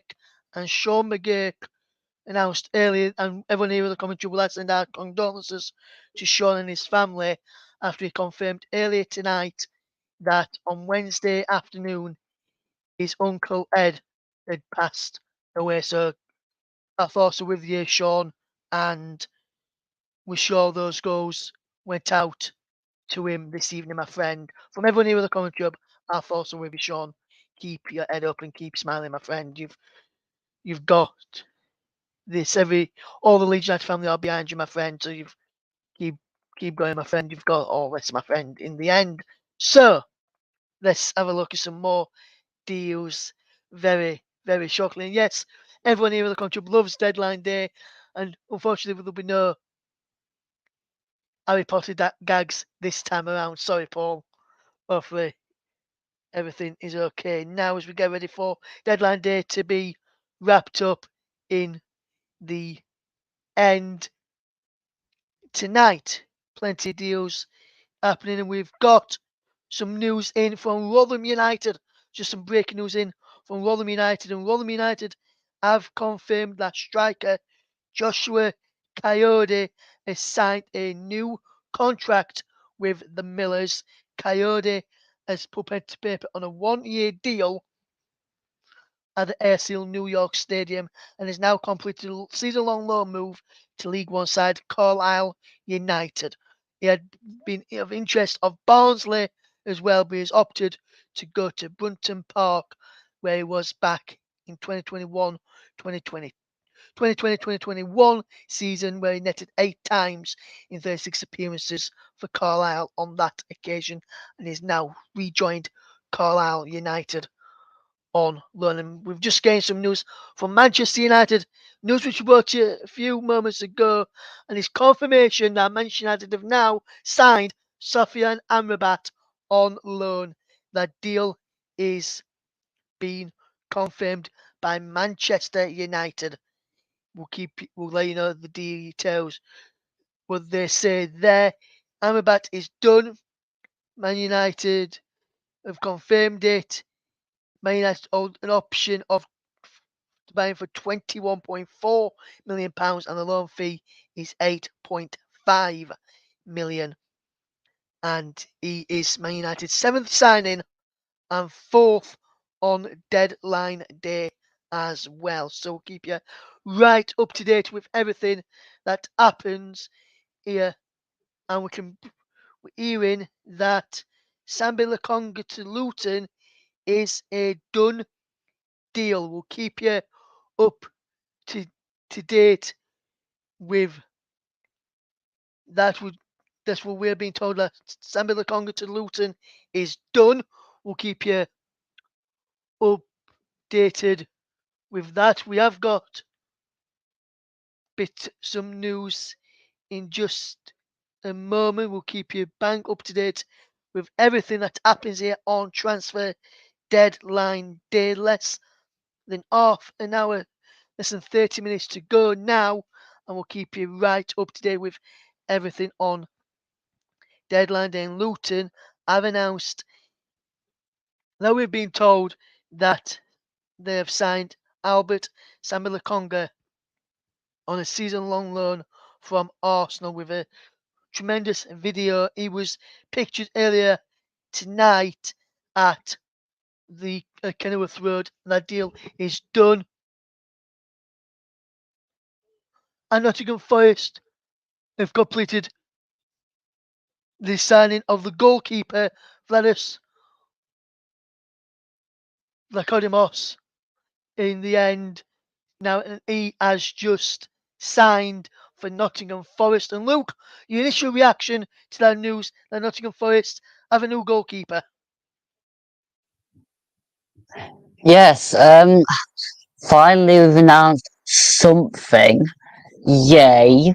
I think that's a really good addition, because we do need a second keeper to challenge Matt Turner, because I don't think even Horvath and Wayne Hennessy are on any kind of level for what we want to be achieving this year, because we've got money and ambition, to be quite honest.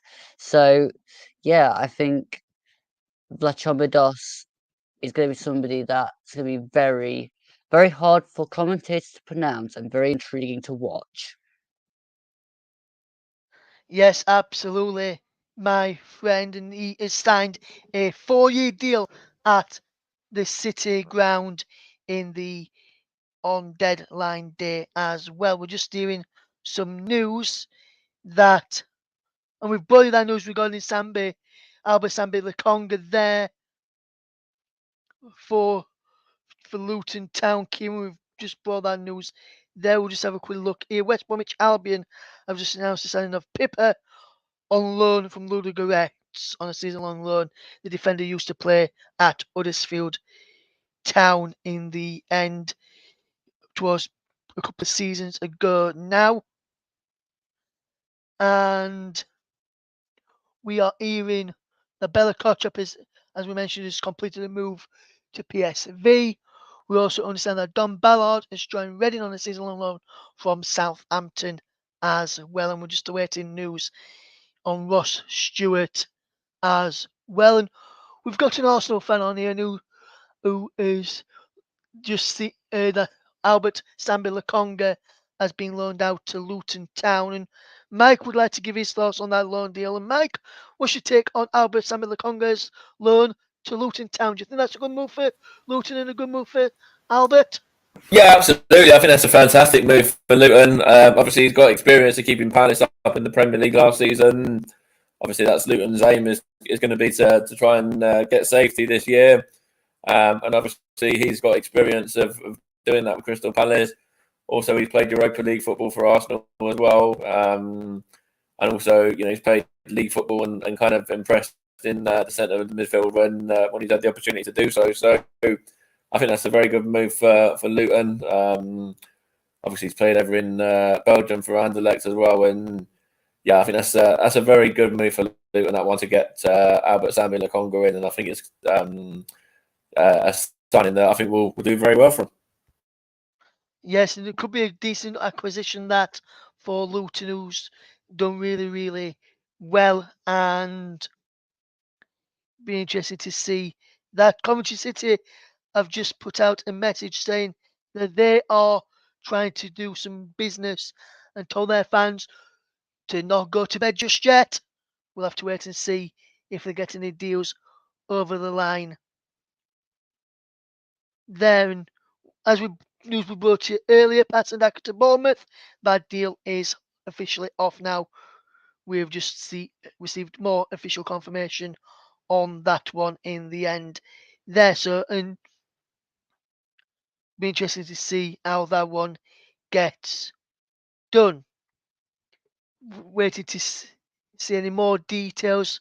Bournemouth are trying to get the deal over the line for Leeds United winger Luis Sinisterra on a season-long loan with a potential buy option of 25 million as part of that deal. And we're interested to hear if that deal gets done before the 11 o'clock deadline this evening as well. And we've just received some more news regarding Nottingham Forest, which had let it fetch Luke Turton back in to give his thoughts on this one. And we understand, Luke, that Sangare has arrived and completed his medical. All that needs doing for him to become a Nottingham Forest player is the paperwork to be done. Luke, your thoughts on that one? Once the paperwork has been done, would you be happy with that deal getting through as well, Luke? Well, my understanding, Russ, is as soon as Brennan Johnson is done, all that he's doing with Sangare is the final little bits. Like, we've been working on this behind the scenes for quite some time. So yeah, I'll be very happy with Sangare to sign. He's been the top target all window. It's been on, it's been off, it's been on, it's been off. It's classic transfers are. But yeah, I'd be well happy if Sangare comes in. All we need is the green light and the go ahead that that deal is officially done for Johnson, and then we can get the final bits done for Sangare. But you know, time's ticking. Come on. Yes, be interested to see if Forest managed to get that deal over the line there in the end. We understand as well, we have just been told that Trevor Chalobah's loan proposed move from Chelsea to Tottenham will not be happening. And also, it will not be happening for him to go to Nottingham Forest, and also not even to Bayern Munich after the German window closed earlier on in the day as well. So we'll keep you bang up to date with all the transfer deadline day deals. We're going to go for another break in a second as we just bring you some news here from Chelsea. And they've announced that winger Diego Moreira has completed a season-long loan move to League One side Lyon, Olympique Lyonnais. He joined Chelsea from Benfica this summer and was part of their squad for the pre-season tour, and he made his first team debut in the midweek win over AFC Wimbledon as well. So then we're just going to take a quick break, but when we do return, we'll bring you some more deadline day deals right up until the close of the transfer window.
Welcome back to the transfer deadline day special here on the Commentary Hub with myself, Russ Vernon, Luke Turton, Kieran Riley, Mike Ollerman and Paul James right through until the deadline. And we understand that Slobodan Tedic, the Manchester City striker, has completed a move to Charlton Athletic. If you want to have a look at how Charlton have announced the signing, guys, head over to their Twitter at CAFC Official and have a look at their news, how they've announced the signing just 3 minutes ago. And we'll keep you bang up to date with all the deal done. We just receiving some news here that's in the stare less than 20 minutes to the deadline and no one wants to call it. Down south for his medical, still ongoing. Could be a deal sheet scenario if that one is to get over the line from Leeds United to Bournemouth on this deadline day. We'll keep you bang up to date with that one until we go off air at 11:15 p.m. this evening. We'll be bringing you all the deadline day deals as and when we get it. Keep you up to date with all the transfer deadline day news between now and the end of the window closing very, very soon. So we've got some more news to bring you. Is details in the end as we try and bring you more breaking news stories on this transfer deadline day. And we gain news that Conor Gallagher stays at Chelsea, same for Maatsen and Cucurella and Chalobah. And we understand that Gallagher was never close to leaving today, as Spurs were never really close to signing Pierre-Emile Højbjerg as well. So that deal was never going to happen for Conor Gallagher to go to Tottenham. Just news just in to us right here, right now, is that Crystal Palace have signed defender Rob Holding from Arsenal on a permanent deal. Palace are paying Arsenal 1 million plus 2.5 million in add-ons for the 27-year-old centre-back who has signed a 3-year contract and eligible for selection against Wolves at Selhurst Park on Sunday. So that deal has got done in the end. News as well is that Norwich City have confirmed the signing of teenage forward Daniel Uruguay from Manchester City. 18-year-old has signed a long-term deal at Carrow Road, which will initially be part of the Canaries Academy setup. And now we're in the zones for deal sheet times. So, deal sheet, if someone puts a deal in to get the deal over the line by 11 o'clock, saying the deal has been worked on and has been signed by both parties, they are granted an extra hour. Some may grant an extra 2 hours to get the deal done. Just depends on the league that the clubs are involved in. So we'll keep you bang up to date with that. And Kieran has just got an update on the Belgrade transfer news for Wolves are hoping to try and get the deal over the line for. And Kieran, what have you got for us? But still, the pages are going absolutely mental at the minute. Latest update from a source at RMC Sport is that apparently Belgrade has signed a 5-year contract with Wolves, but still no official confirmation from the club with 15 minutes to go. Potentially, have we applied for an extension to try and get this deal across the line? We'll have to wait and see, but with less than 15 minutes to go, is this deal just rumours or is this deal true? We'll have to wait and see. Yes, we'll have to wait and see and let you know if anything does happen with that deal for Wolverhampton Wanderers. Like I said, we're on air till 11:15 tonight. Anything after that, stay tuned to our Twitter at Commentary Live 1 for any news on the deals that get done this evening, right, even past the 11 o'clock deadline, as there will be some deals which will get confirmed past that at the end of the deadline day special. Just before we wrap up and come towards the end of the deadline day. Just want to say a big thanks to the people that we've had on today. Obviously, we had Luke on earlier presenting alongside Phil, Nottingham Forest fan Phil, brilliant guest as always here on the Transfer Deadline Day show. Then we had Al Yates of Exeter City fans perspective. Thank you for coming on, Al, and giving your time up to give us the news from Exeter and your thoughts on the Exeter deals that have been done. We've also had the thoughts of Kieran Riley, Mike Orneman, Paul James. We've had Ryan Francis on as well in the chat. That is Ryan Francis. We've also had the thoughts of JB in the comments, and unhappy JB as well, as he's just put in now, where is the striker pace? And he's saying Forest are jammy with their signings, and I don't think anyone can say Forest are jammy with that. And I can just tell you that the news that we brought to you a few moments ago regarding Charlton Athletic, Charlton have announced the loan signing of Slobodan Tadic from Premier League champions Manchester City. The 6'3" striker joins 23-year-old joins the Addicks for the 23-24 season. A good signing there for Charlton Athletic.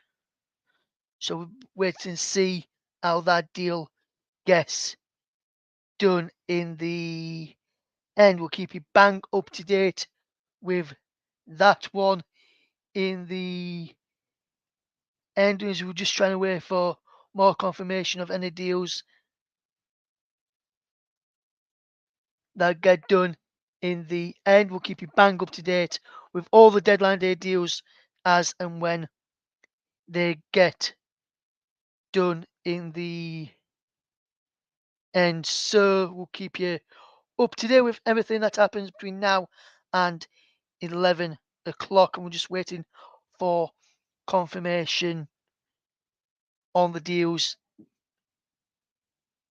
that get done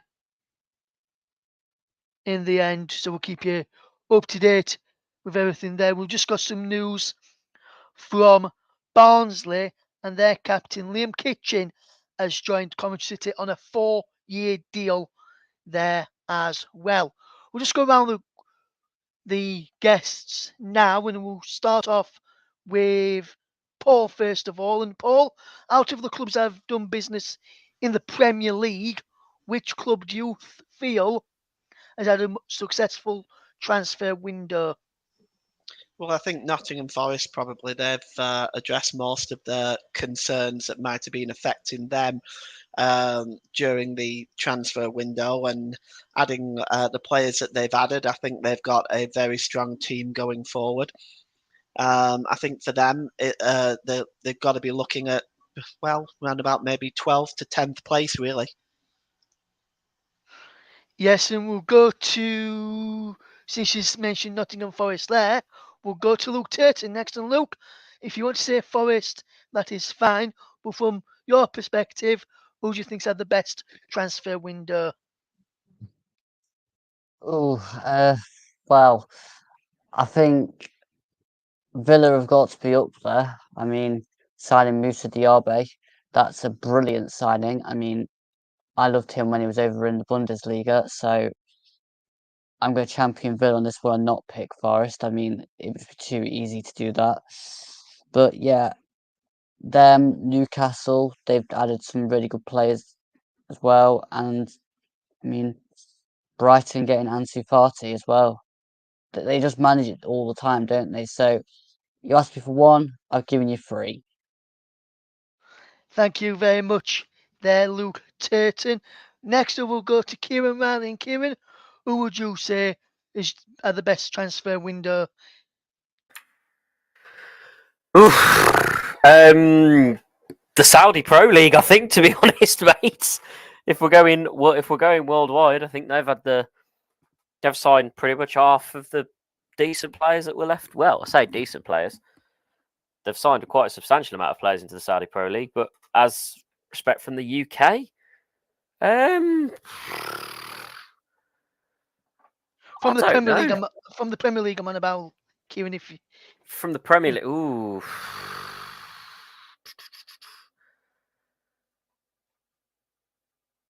be honest, mate, I ain't got a clue, to be honest. Bloody hell, you put me on the spot there with that one. Kieran, if Trying you to ever think. think about it, and then I'll come back to you. If you let me know when you read, when you thought about it, let me know, and I'll come back to you when you've had a chance to have a think, mate. I'll come back to you there, and we'll see what people are saying in the live chat. No one's getting their thoughts in there in the live chat. Just JB just having a go at Newcastle in there, but I don't understand why. Mike, we'll come to you now, and I'll go to Mike now, and then I'll come back to. Then I'll give mine, and then I'll come back to Kieran afterwards. And Mike, who would you say has had the best transfer window? Do you agree with Paul that is Forest, or do you agree with Luke that is Aston Villa, or have you got somebody different in mind? I think they're all very interesting shouts. I think they're all good shouts with Forest and Newcastle and Aston Villa. I want to throw Liverpool into the mix for the signings that they've made, the quality of players as well that they've signed with Gravenberch and McAllister. And I'm going to completely butcher his name, but Zabalai, I think it was as well, obviously came in. So they've signed some good players as well at Liverpool. And I think if they can keep hold of Mo Salah, which it looks likely they probably will at the moment, then that'd be a very impressive window for them. They've signed a lot of quality in this window, yeah.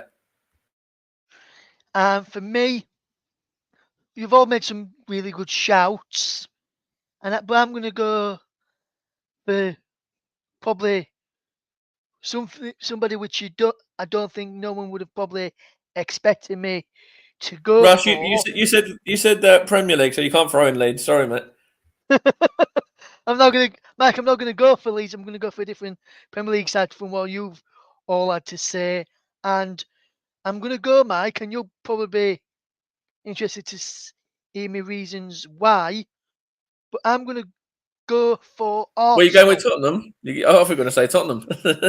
No, I'm gonna go with Arsenal, Mike, and the reason behind Arsenal, and I'll come back to Kieran's in a second, is that I think with the business that Arsenal have done, signing David Raya on loan, needing an experienced goalkeeper to get the deal to challenge Ramsdale, I think that's a smart piece of business. I think it's smart business to get Kai Havertz in a position which needed to have a bit more quality in that creative area. Because really, for me, you only had Odegaard as that creative spark. I know you've got players out wide, Mike, that can do that, but for me, only really, for me in that squad, probably Odegaard, who would be starting them on about. I don't know your subs to potentially come on or change game or even further down the pecking order. But for me, Odegaard in that area, Declan Rice is a fantastic signing for midfield, especially after defensive midfield, especially after you lost Granit Xhaka. Ewan Timbers an upgrade at right back to Cedric, who you had there in previous years. Ben White is, for me, I see him more as a centre back, so I think you needed to get a right back in. And with Timber coming in, I think that's a really small move to get that one over the line. From what we understand as well, is that Brennan Johnson will be unveiled as a Tottenham Hotspur player very, very shortly.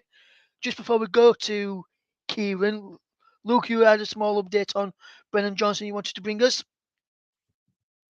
Yeah, it was literally just that at 11 o'clock. It looks like they're going to announce Brennan Johnson. So I'm really hoping that we've got the paperwork sorted for Sangare before this deal's got done. Otherwise, that's going to fall through and we're going to be left wondering why. So I hope they've done all that paperwork side of it whilst we've been waiting for this, and they had to go ahead that this deal will be announced within the next 2 minutes and probably 30 seconds, because otherwise that's going to be extremely frustrating. Yes, it is, Luke, indeed, my friend. Before we get to Kieran, see if anyone's put in here. And JB says, I would have said us if we got our targets today, but our failure to sign any of those has left a bitter taste. So he says, Arsenal have done the best business, and I can bring you some news just in. And Tottenham Hotspur have announced the signing of Brennan Johnson from Nottingham Forest. The Wales international makes the switch for 47.5 million and has signed a deal until 2029. Spurs have signed the forward to bolster their attacking line after losing talisman Harry Kane. The 22-year-old is Spurs' 9th signing of the summer in Ange Postecoglou's first transfer window as head coach. So, Brennan Johnson from Nottingham Forest to Tottenham has been confirmed just now. Nottingham Forest put a tweet out and is confirmed as well from about Rob Holding. 3-year deal it is for the Arsenal defender to go to Selhurst Park there, and we've got 90 minutes there. Mike has just got a bit of news quickly from Stevenage before we get Kieran's thoughts on his news there. So, Mike, what have you So got it's for the us? news that I was saying about earlier regarding Harvey White, who was being linked with a move from Tottenham, and Tottenham in the last 7 minutes actually have rejected an offer or rejected a bid from Stevenage to bring in the midfielder to the Hertfordshire club. I think it was going to be a loan, as far as I was aware, but Tottenham have rejected that, and it looks like that's probably dead in the water now. And I think that's probably everything done as well. I think the signing of Charlie McNeil will be the only one through the door, unless there's any deal sheets or anything like that, which I think is very, very unlikely. Yes, thank you very much there, Mike. And Kieran, have you thought of your club who's done the best transfer window yet? I think I'm going to have to go with the majority here and probably say Forest. Again, they've done bits and signed a bazillion players again, like they did in the last one. So mine's going to be Forest. But I believe for us, it is 11 o'clock. It is 3, 2, 1. The window is now slammed shut. And just news, as I just mentioned a few moments ago, Crystal Palace have confirmed the signing of Rob Holding from Arsenal, 3-year deal that has been done. Transfer window is closed in England. Rob Holding is a new Crystal Palace player, and we're waiting to see if Nottingham Forest have got their man over the line. And Rotherham United have just announced a late signing at the ASL New York Stadium. And I can bring you that news now, Rotherham United fans. Rotherham United have completed the signing of defender Sebastian Revan from Aston Villa on a season-long loan subject to Premier League, EFL and FA ratification, and that news has just been confirmed by Rotherham United. He is signed on a season-long loan, can play in anywhere across the back line and in midfield, was probably being deployed as a left by the 20-year-old arrives as an FA Youth Cup winner with Villa in 2020-2021 season there. And we've got news, as we've just mentioned, that Tottenham have announced the signing of Brennan Johnson. That news has just come into his ear right now. JB says it's not been good enough from Burnley today. Very angry and disappointed and dissatisfied with the news there. And there has been an announcement from Burnley, I am told. JB, there's an announcement from Burnley, I am being told, my friend, and I'll just try and bring you that news right now. If I just bring you that news right now, JB, hold on to your hats. There's been a news from Burnley, and Burnley have announced the signing, I can tell you, of youngster Logan Pye from Manchester United. The 19-year-old has signed a 2-year deal with the Clarets. Will link up with the under-21 side at Turf Moor. And Mike Trezor, JB, has also completed the move to Burnley Football Club. Mike Trezor is the new signing for Burnley Football Club. That deal has got over the line in time for deadline day. And Paul, I knew it was the other one you was on about, Mike Trezor, but I wanted to keep JB on tenterhooks and wait for him to find out with Logan Pye from Manchester United as well, signing for Burnley. 19-year-old, links up with the 21 side, 2-year deal from Manchester United. And Mike Trezor has also joined Burnley as well.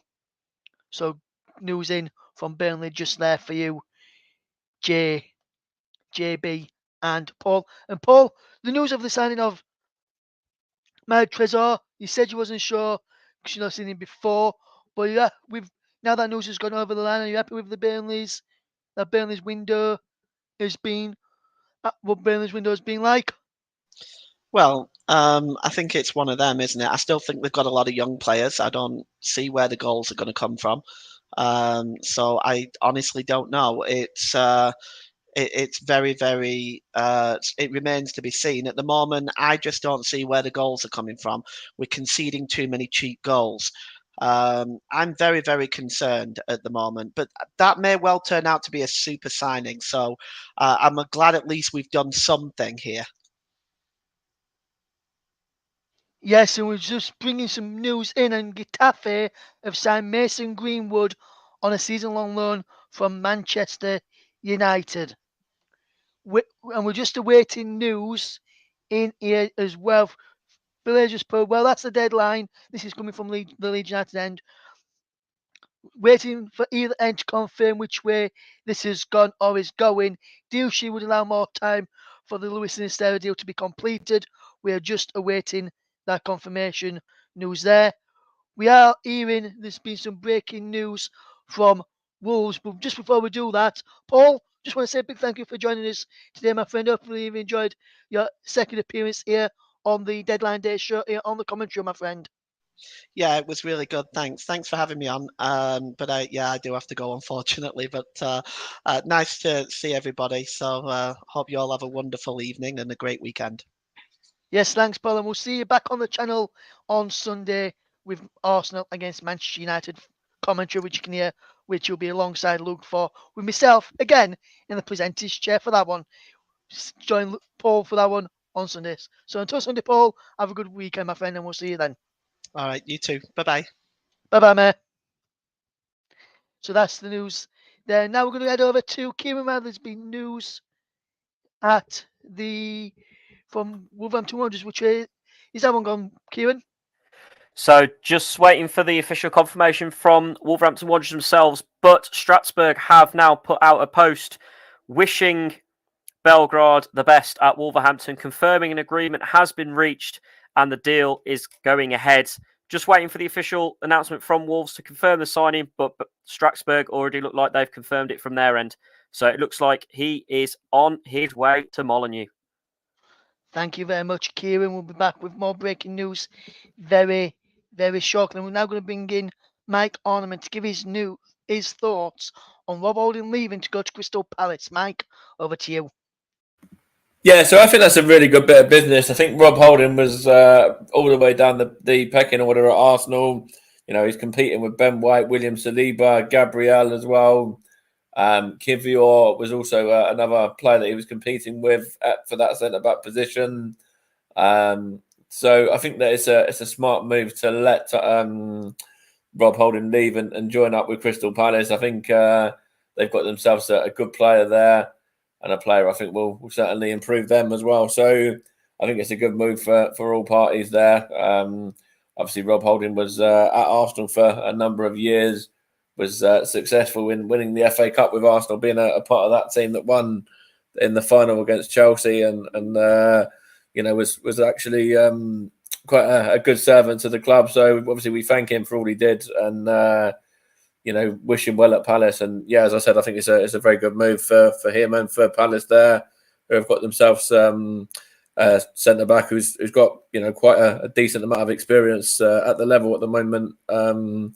After spending 7 or 8 years at Arsenal.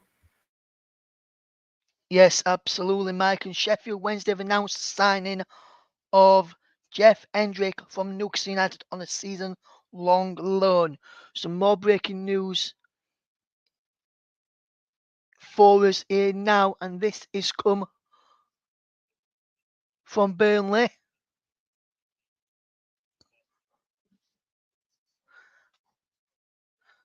Which is what we've brought to you.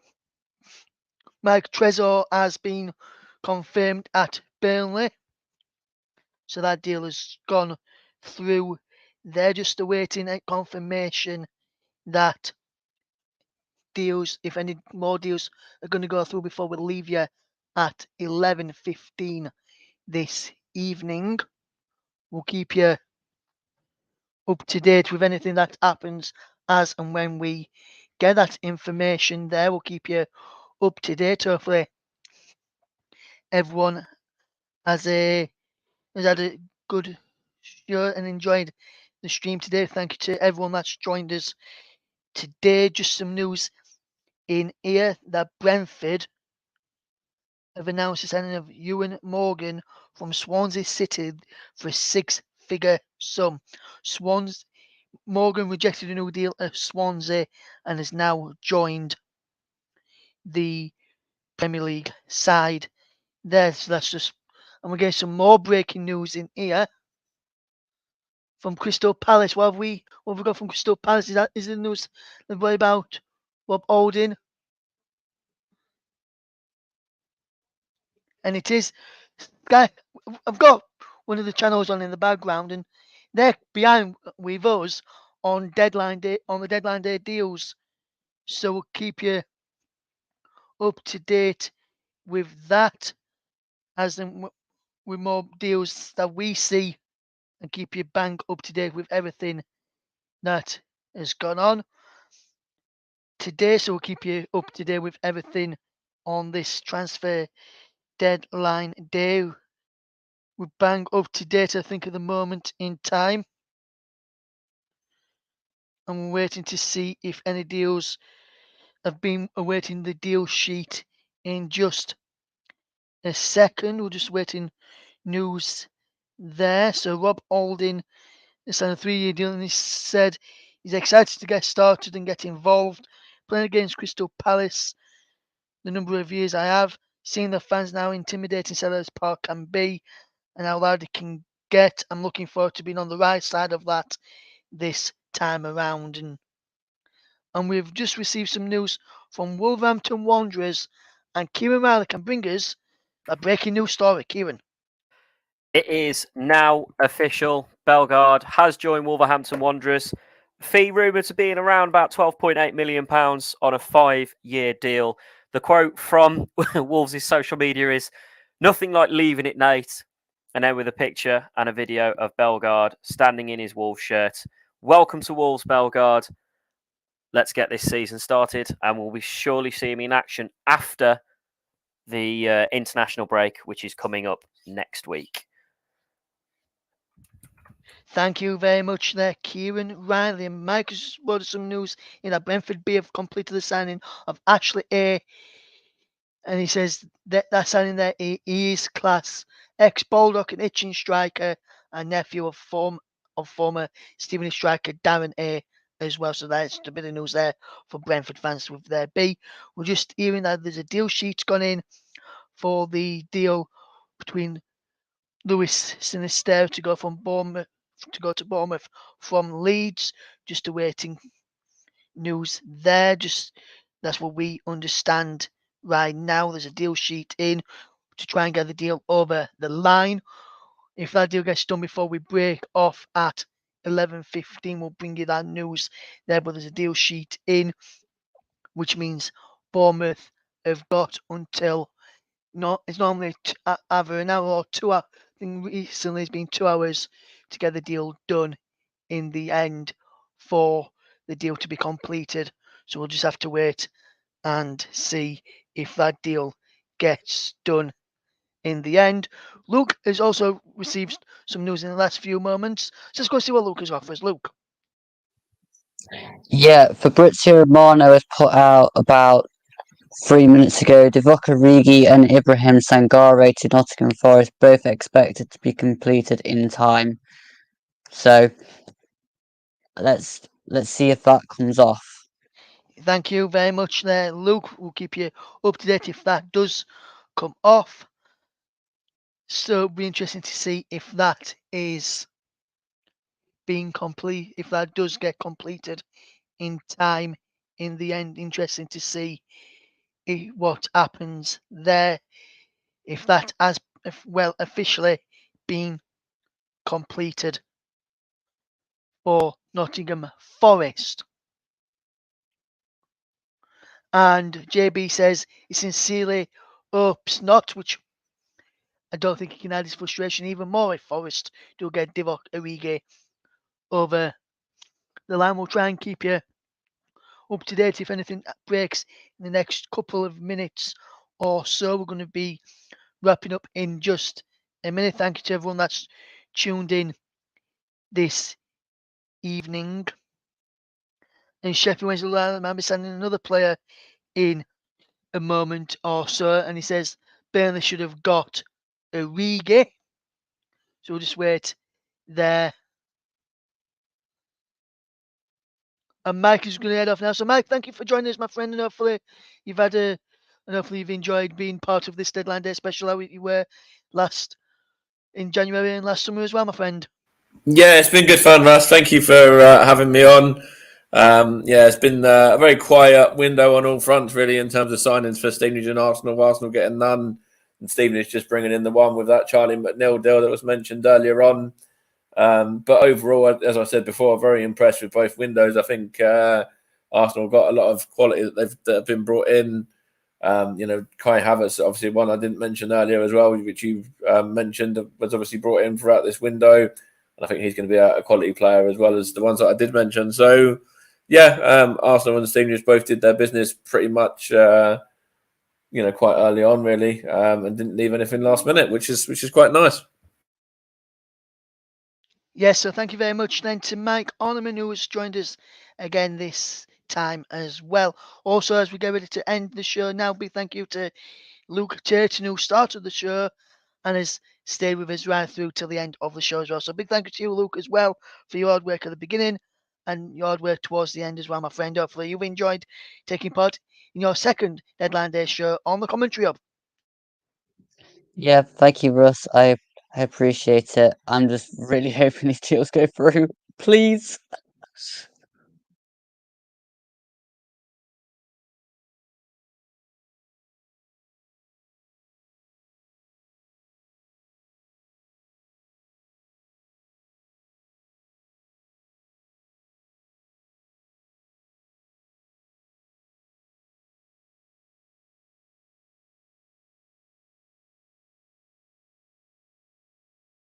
So big thank you to Kieran Riley as well for joining us as well. And Kieran, thank you for taking part in the show and thank you for coming back on the channel. You've been a while since you've been on, but it's good to have you back, my friend.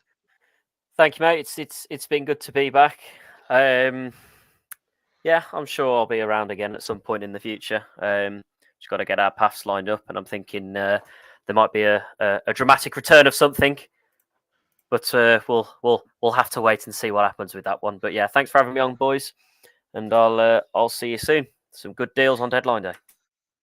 Yes, thank you very much there, Kieran, and thank you to everybody else who's joined us here on Deadline Day today as well. Thank you to all those in the chat as well. So thank you very much for listening, everybody. Thank you for taking part as well from 7 o'clock right the way through to 11:15 from all of the team here at the Commentary Hub. We bid you a farewell. Thank you for listening, and we'll see you on Sunday with live Premier League alternative commentary. From all the team here, goodbye.